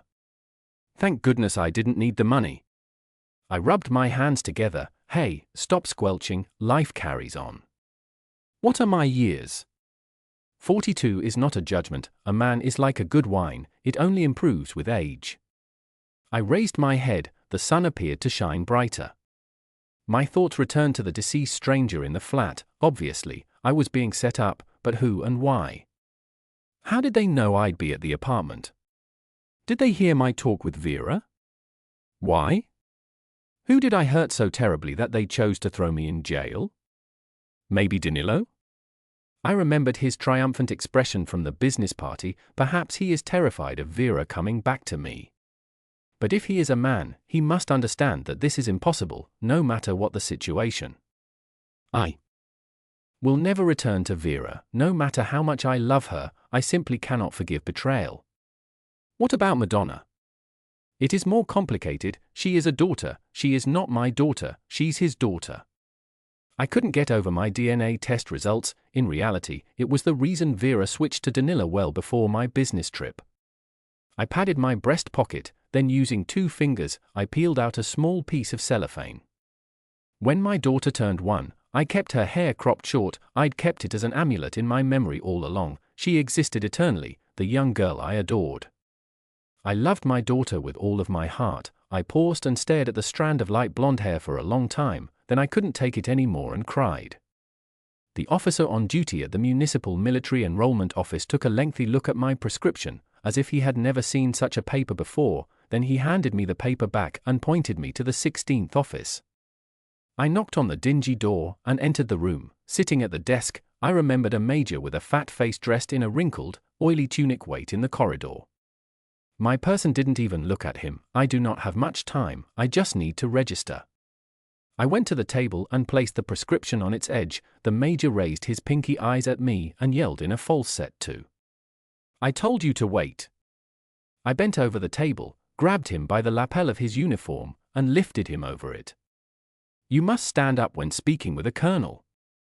The major immediately deflated, sniffed his nostrils, and shielded his eyes, as if expecting me to strike him. I gently placed the loose body back in its proper place and pushed the desk towards him with my index finger. Colonel Rocky was released due to injury. I need to register with you. Yes, sure, just 1 minute. The major was gradually coming to his senses. Do you have an ID? I gave him a green slip. The major examined the prescription first, followed by the photo on the ID. Did you tell Rocky? He stared at me nervously. Yes. Colonel Rocky, is anything bothering you? Just sit for a minute, I will be right back. The major leaped from his chair and dashed out the door. My cell phone beeped. I looked at the screen and saw another strange number. I am listening. Enrique Rocky. It was a melodious female voice. I am phoning from Attorney Hidalgo's office. My name is Samuel Anthony. Do you feel comfortable speaking? We've been looking for you for 3 months in relation to your father. Hello, Avon Roker. So what happened? I interrupted the girl. There was a pause. He did not know, she admitted guiltily. Your father died 3 months ago. We located all of the parties except you. A will reading is set for tomorrow. Your presence is mandatory. I was shocked. My father died 3 months ago, and I had no idea. We were so far away. My father had never recovered from my mother's treachery and escape. It seemed as if he took his animosity towards his fugitive wife out on me, their son. He eventually began to avoid me. Our last meeting was at his wedding. He married a young woman who was about half his age. Then I attended military school and eventually lost touch with him. Where will the autopsy be conducted? I decided to meet with Mr. Hidalgo tomorrow at 11 a.m. in his law office. But Papi begs you to arrive early. Bring your identification or passport. Goodbye, have a good day. The girl went outside. I sat for a time reflecting about the will and my father's death. The door opened, and a panting major entered the office. Comrade Colonel, the commissar has asked you to come in to see him. Come on, let me show you where his office is. We proceeded up to the 2nd floor and found ourselves at the reception area. When the secretary saw us, she slowly rose and stared at me, shocked. The major knocked gently and opened the door, allowing me through. At the end of the long office, a grey-haired colonel sat behind a massive desk. When I entered, he stood up and came out to greet me. It's great to see you, Enrique. He extended his hand in greeting and said, warm, bring us some coffee. Then he turned to the major, you are dismissed. The major shuffled his feet, attempting to imitate the daring kick of his heels, then turned over his left shoulder and disappeared. Have a seat. The colonel motioned to 2 armchairs set at a large coffee table with a white tablecloth. The secretary entered quietly and immediately positioned a plate of cut sausage on the white tablecloth, an open jar of chicken pate beside it, a neatly sliced baguette, an open bottle of vodka in a misted bottle, and 2 glasses. Literate girl, I thought to myself. The military commissar poured some vodka. Welcome back, Colonel. We clinked them and drank, and ate a fast snack. I am delighted you are here. There was a lot of chatter about you. You know, they said you died a heroic death. There's a guy who has been working incredibly hard. He even submitted a request for you. We dispatched one as soon as the funeral arrived. His reaction came earlier. He stated, it is true that you were killed. I even went to your wife and offered my condolences. The response to our inquiries was that you are alive, but not well. You've been returned to the civilian workforce. It is a merry-go-round. You cannot explain what is going on. If you need an official apology, I will cut myself. The colonel poured the second one. I shrugged. It's okay, do not worry. Everything was explained to her. The commissar heard something in my voice. They looked at me with understanding. Okay, to the fallen. The commissar raised a glass. We drank without knocking. We sat for a while. We poured 1/3. The colonel stood up and approached the table. He returned clasping something in his palm. I dispatched a man to the capital on purpose. He gave me the command nestled in blue velvet. A conversation with the commissar corroborated Vera's statements. Danilo wanted to bury me so much that he sent a request to my unit. I understand, Judge, there are possibilities, especially when his daughter and ex-lover are involved. I went to another religious institution and placed an urgent order, paying a quadruple tax for speed. I had one question in mind, and wanted to get it answered as quickly as possible. I entered the door, and the aroma of freshly prepared meals greeted me. Miranda emerged from the kitchen. "You're just on time, dinner is ready." Her eyes shone with excitement and pride, a total illusion of family. I signed, then stripped, and went to wash my hands. We took a taxi to numerous boutiques. Miranda was really shy, yet womanhood triumphed. I purchased her winter boots, a heavy jacket, a war suit, a down shawl, and a cocktail dress, but I did not understand why that doesn't include the specific feminine stuff, the purpose of which was unknown to me. Miranda's cheeks were pink with excitement. Then there was the beauty parlor, where I almost fell asleep while waiting for my lady to top it off. We stopped at a restaurant where Miranda showed off her new dress to the world. The unusual couple, consisting of an unshaven man in camouflage and a young attractive lady, captivated the audience. They didn't want to let me in at first, but a helpful suggestion changed everything. I regarded my partner from the corner of my eye. She had 2 decent manners for a bum. She ate nicely, using utensils with precision. When the lobster was served, she obviously used the correct tongs to chop it. Apparently, this woman led a completely different existence in her day. I sat, enjoying the wine, and covertly gazed around the hall, which rapidly filled up with audience members. The noise level amplified the effects of the drink. Finally, the Shanghai musicians performed something mellow. People cheered and stretched out on the dance floor. "Let me invite you," a fidgety major designed our table. Miranda glanced at me, and I saw it in her eyes. The girl does not dance. I smiled sweetly. "No one is asking you." Uncle Guy held out his hand to Miranda. "My husband described everything to you."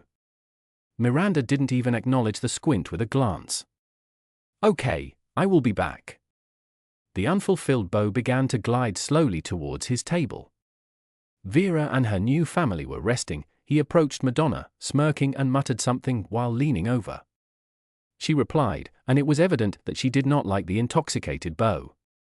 He roughly grabbed her arm and dragged her to the dance floor. The nerd seated beside her began to object. However, the major paid no attention as he continued to drag Madonna to dance. Danilo, who was sitting opposite her, rose from his seat and began looking for the administrator who had no task. As the ground went through, it became evident that the new father was in no haste to intervene in the conflict. I was uncomfortable. After all, she had been my daughter for nearly 20 years. I interrupted Vera's pleading. "Look, sit down, I will be right back."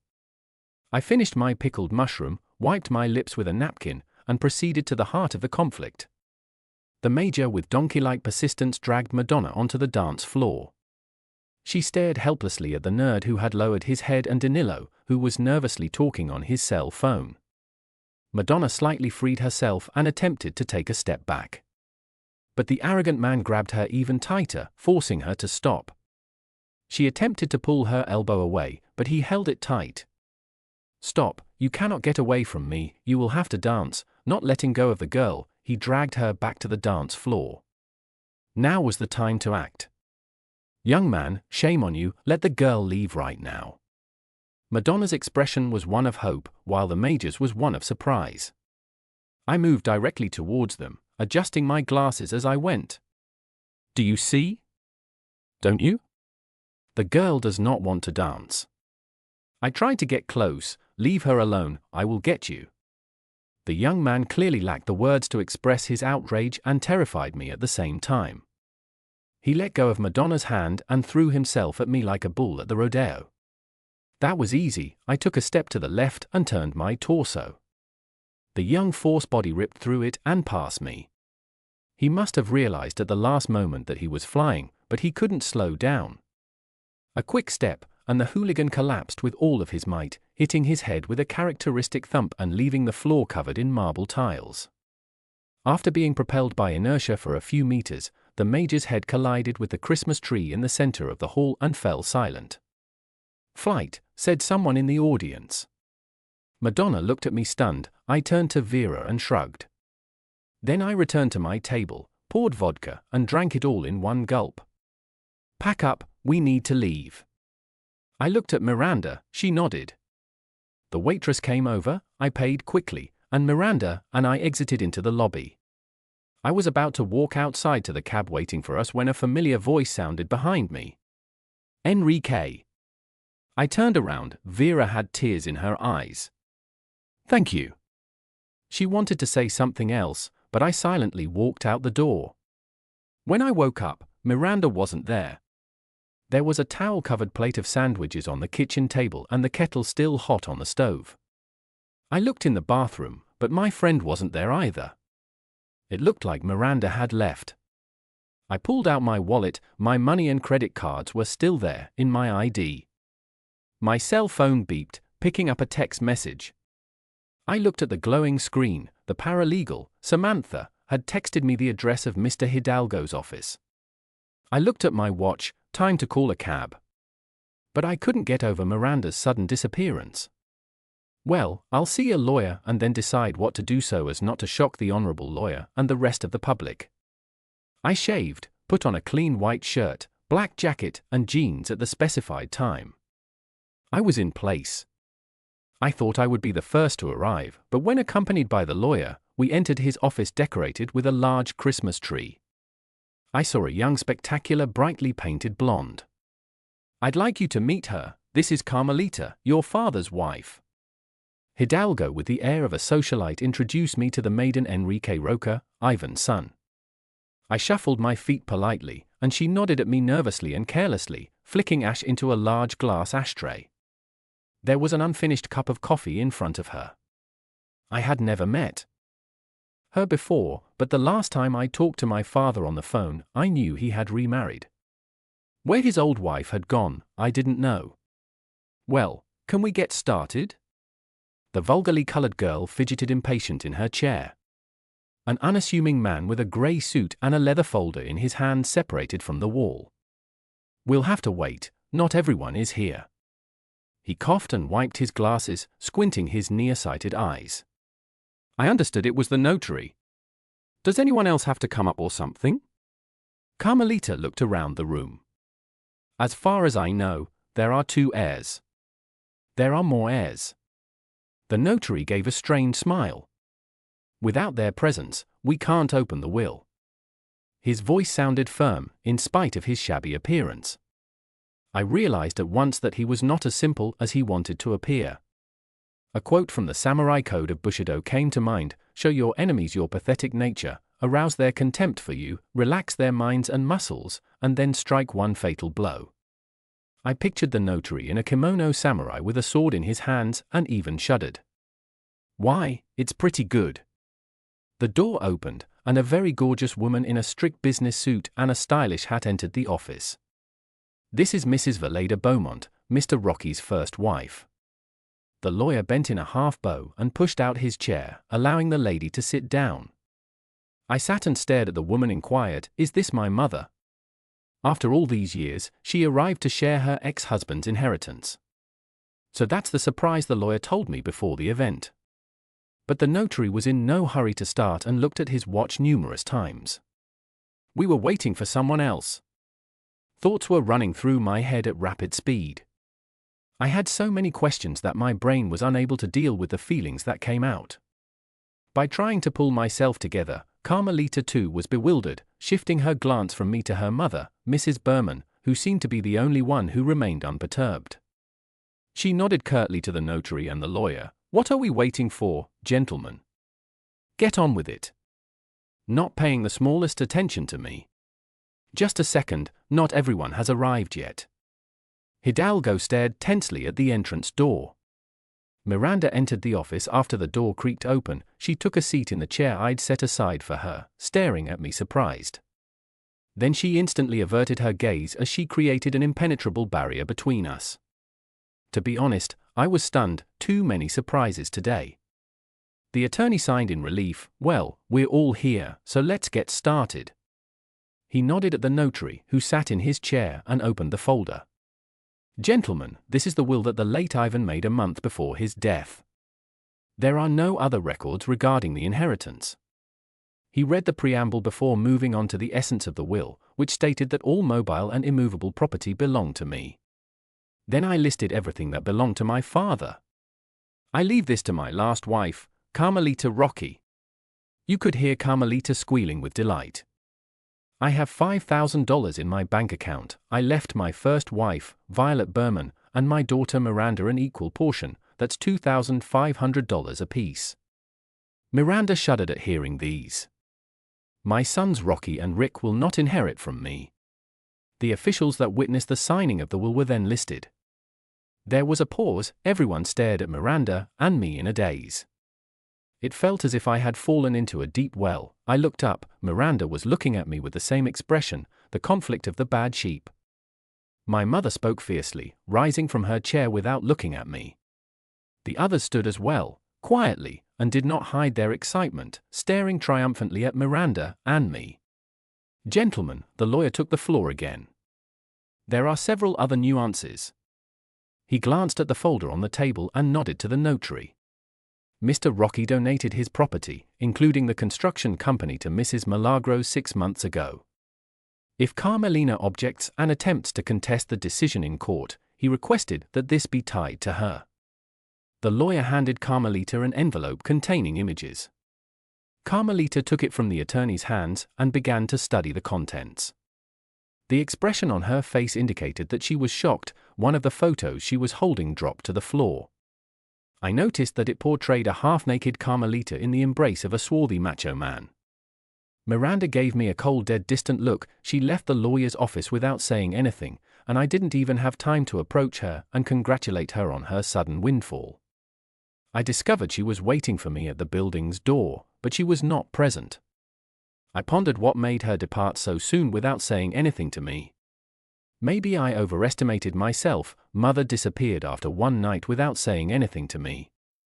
I didn't expect anything exceptional, therefore, my father's decision did not disappoint me. I have arms and legs, I am still healthy, I've previously lived on very little money, and I will live today. Life is odd, it transforms people before your eyes. Yesterday, I was with a woman to whom I was very attached. As fate would have it, when she became a wealthy, promising lady, she abandoned me in cold blood, discarding me like a used gasket. Carmelina felt some pity for me. She touched my elbow and said, "Let us go have a drink here to celebrate, so to speak." She smirked cruelly. I declined. I strolled along the alley of the park, kicking at the snow that was still falling. December snowfall, the wind swept across my face, scattering snow particles across my cheeks. When it came into contact with my scorching cheeks, it transformed into tears like drops of water. Apparently, along with the wind, I was devastated by the things I could never reclaim. My cell phone rang. I read the text message, "My order is ready, you can pick it up at any moment." I stared at the yellow envelope made of strong paper for quite a while, then I gently clipped the edges. Essentially, everything went as planned. My cell phone vibrated in my pocket right then. She kept getting in my way. "Enrique, do not hang up, we need to meet immediately." She was nearly shouting, "You can visit our cafe." I approached the table where Vera was sitting, unsure where to place my hands. She resembles a lovely and sexy woman, which she was. When she spotted me, she actually stood up. "You said you wanted to talk," hurt by my callousness and brevity. Vera looked at me with surprise. "What is wrong?" I looked around for the waitress. Danilo has been arrested. I do not know what to do. Vera was nearly sobbing. "Calm down and tell me more." "At least there is some good news," I thought to myself. He was arrested right in his office. He has not yet been charged, but it appears to be related to murder and gold smuggling. Vera told me, sobbing, "What shall I do?"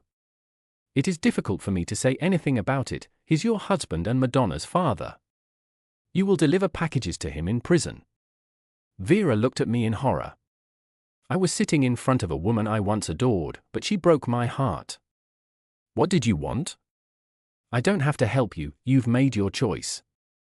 I knew I was being cruel, but I couldn't hide it. I would never have left you if it weren't for Madonna. Vera looked at me through tears. I wanted the girl to have a real father. She remained silent, realizing what a stupid thing she had said. And I understood where she was going with it. Madonna now has a real father, all we have to do is wait for him to return home from prison. She looked me in the eye. I knew she was trying to tell from my eyes what mood I was in. I miss you, I want what we used to have. I love you, I need you, Faith said pleadingly. You didn't need me when you were with him. How can you say you love me when you lied to me and messed with my head in the last year of our marriage?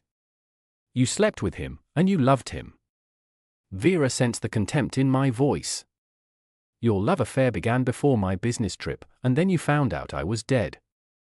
You didn't need documents about my death, you took your lover's word for it. I continued. You were relieved that everything had resolved itself. Lowering her head in shame, she said, I'm so sorry. I thought, I don't know what I was thinking. I guess I wasn't thinking at all. Raising her hand and looking at me with eyes full of tears, she added, I'm so sorry. If it hadn't been for Madonna, I would never have left you. I looked at the crying woman in silence. Once my heart would have melted at her tears, but now I felt only a boiling anger in which there was no compassion in. Rick, let's go back after you came here. I can't live in peace. I really love you, only you, no one else. Please, I made an error, just take me back. I guess my silence gave Vera some hope. You did all this for your daughter, didn't you? To reunite the family, and the fact that I spent 20 years raising her was no barrier to you. I've seen how my daughter feels about me. You did a good job of re-educating her. Shaking my head, I stood up. You brought this on yourself, now take a full spoonful. I spoke calmly, almost impassively. As for Madonna, read this. I laid the unfolded document in front of Vera. She read the paper, and her face seemed to swim. My God, it couldn't be. She was in shock. Maybe your lover cheated you here too. With his connections, it's easy to fake a DNA test. Madonna was my daughter, biologically and in life. Goodbye, wait please. She started it. We have nothing to wait for. You've made your choice, we're done. Go back to him, go back to your husband. I said and headed toward the cafe exit in the evening. My mother came to see me. She stood on the badly lit landing and gazed at me. The similar broad-brimmed hat concealed her face, so I couldn't see the look in her eyes. May I come in? She asked in a somewhat hoarse voice. I stood aside. Who gave you my address? The lawyer. You typed it down when you filled out the form. She took off her boots, hung up her coat and cap, knocked over in the old hanger, and walked inside the room. Is this your apartment? Her mother asked or declared it as a fact and gazed about the sparsely furnished living room. No, it's a temporary rental. I was astonished to discover that my mother's visit did not elicit any emotions in me. Where do you live? Mother questioned me. I do not know yet, I have no plans for the future. Are you married? I was recently divorced. Why? I believed my mother was looking at me sympathetically. I did not say anything, I didn't feel like baring my soul to a stranger. For some reason, our conversation reminded me of one from the personnel department, short questions, short. I understood you couldn't have any feelings for me besides hatred. But believe me, I have not gone a day without thinking about you. Your father, a nasty dude, I only had to go through that torment for 1.5 years. Yes, I left you quite young, but believe me, I had no other option. Mother pressed a handkerchief to her eyes, wiping or pretending to wipe away tears. There was a pause, Mother sobbed several times, it appears like she was crying. Is she actually still capable of it? He invited me to the reading of the will. Mother proceeded. I have not had a relationship with Ivan since I left. Suddenly there is both a will and money.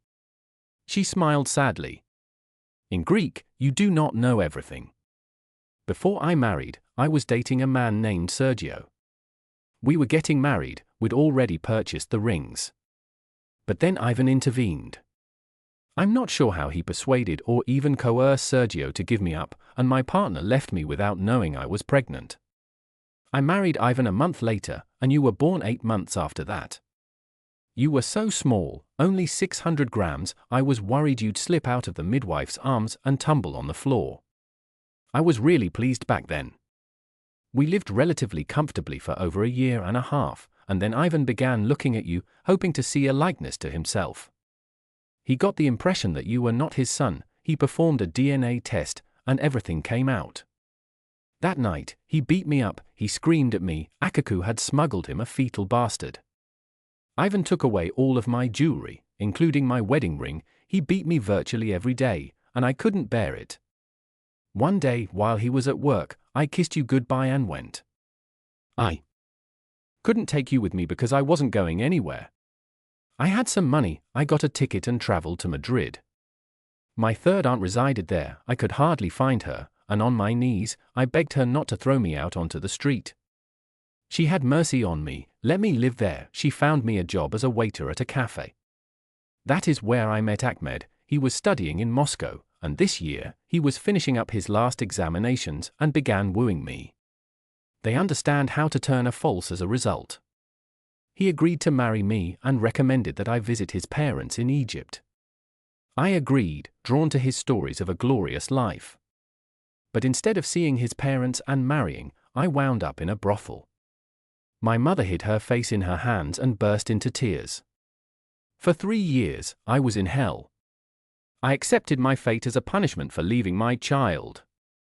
I labored all day on sheets soaked with sweat, unable to even wash myself once a day.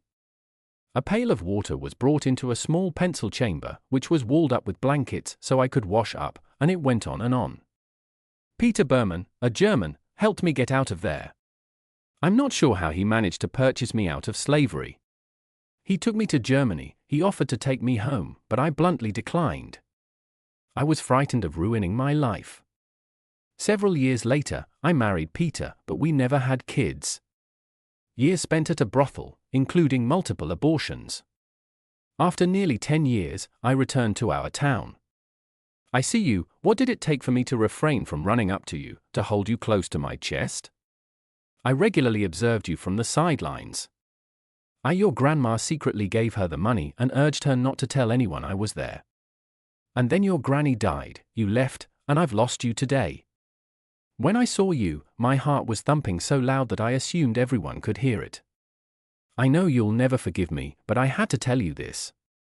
Where is your husband today? I poured water into a glass and gave it to my mother. He died 1 year ago. I currently live alone. He left me some money, and I have plenty. He has grown children who treat me nicely and even come to visit. I headed to the window. Everything became clearer to me. Ivan is not my dad, that is why he treated me so harshly and eventually disinherited me. Yes, that is a twist, it's like Santa Barbara. So Miranda isn't my sister either. My mom stood up, she took a bag out of her purse and placed it on the coffee table. Here is the money, take it, please. I stared at her in silence, attempting to look into her eyes. Is this a form of compensation for the absence of maternal affection? I smirked, she flinched as though she had been struck, then she shrank back, lowered her head, and stepped into the hallway. I did not go to see her off at the threshold. Tears flowed from her eyes, she said almost silently, I'm sorry, son. Before heading to the front door, have I forgiven her? To be honest, I did not know. One thing was, I had always loved her, even though I couldn't remember her face. And then something within me snapped. I suddenly felt like the little boy who had been abandoned by his mother before. Mom, it was difficult for me to speak, spasms clogged my throat. Tears flowed from my eyes until my mother's warm hand pressed my head against my chest. The phone was replaced with a real frost. The day before New Year's, it snowed lightly overnight, and the sidewalk and trees looked like they had been sprinkled with powdered sugar. The next morning, I approached the 2-story mansion hidden in the snow-covered park, being careful not to slip. I climbed the frost-covered stairs. It was early, and the janitor hadn't had time to clean and sprinkle them with sand and salt. As soon as I got to the porch, the door swung open as if I had been waiting for him.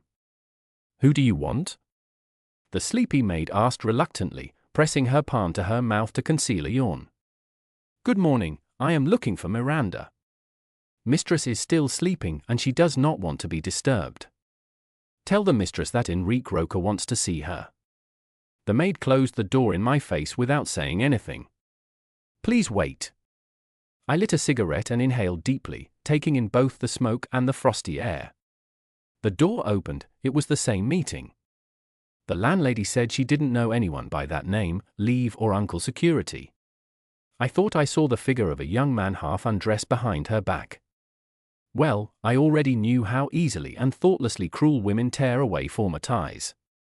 Yesterday, she's still in love, but today the situation had changed, and she had stepped over me.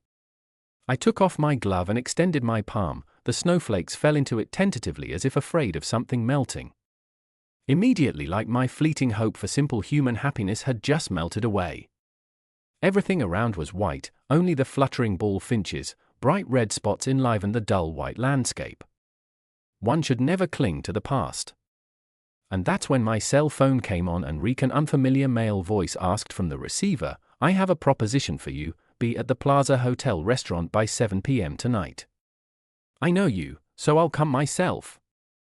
Those were simply 3 days in my not very lengthy existence thus far, a small episode but not an eventful one. What lay ahead, I did not know, but time cures all scars. When fate closes a door in front of you, it opens another. The key thing is not to lose heart and find it. I managed to find and open that door. Thank you for listening to today's stories. If you enjoyed listening, please like and subscribe if you haven't already. Also, write a comment below with your thoughts on what transpired. Take care.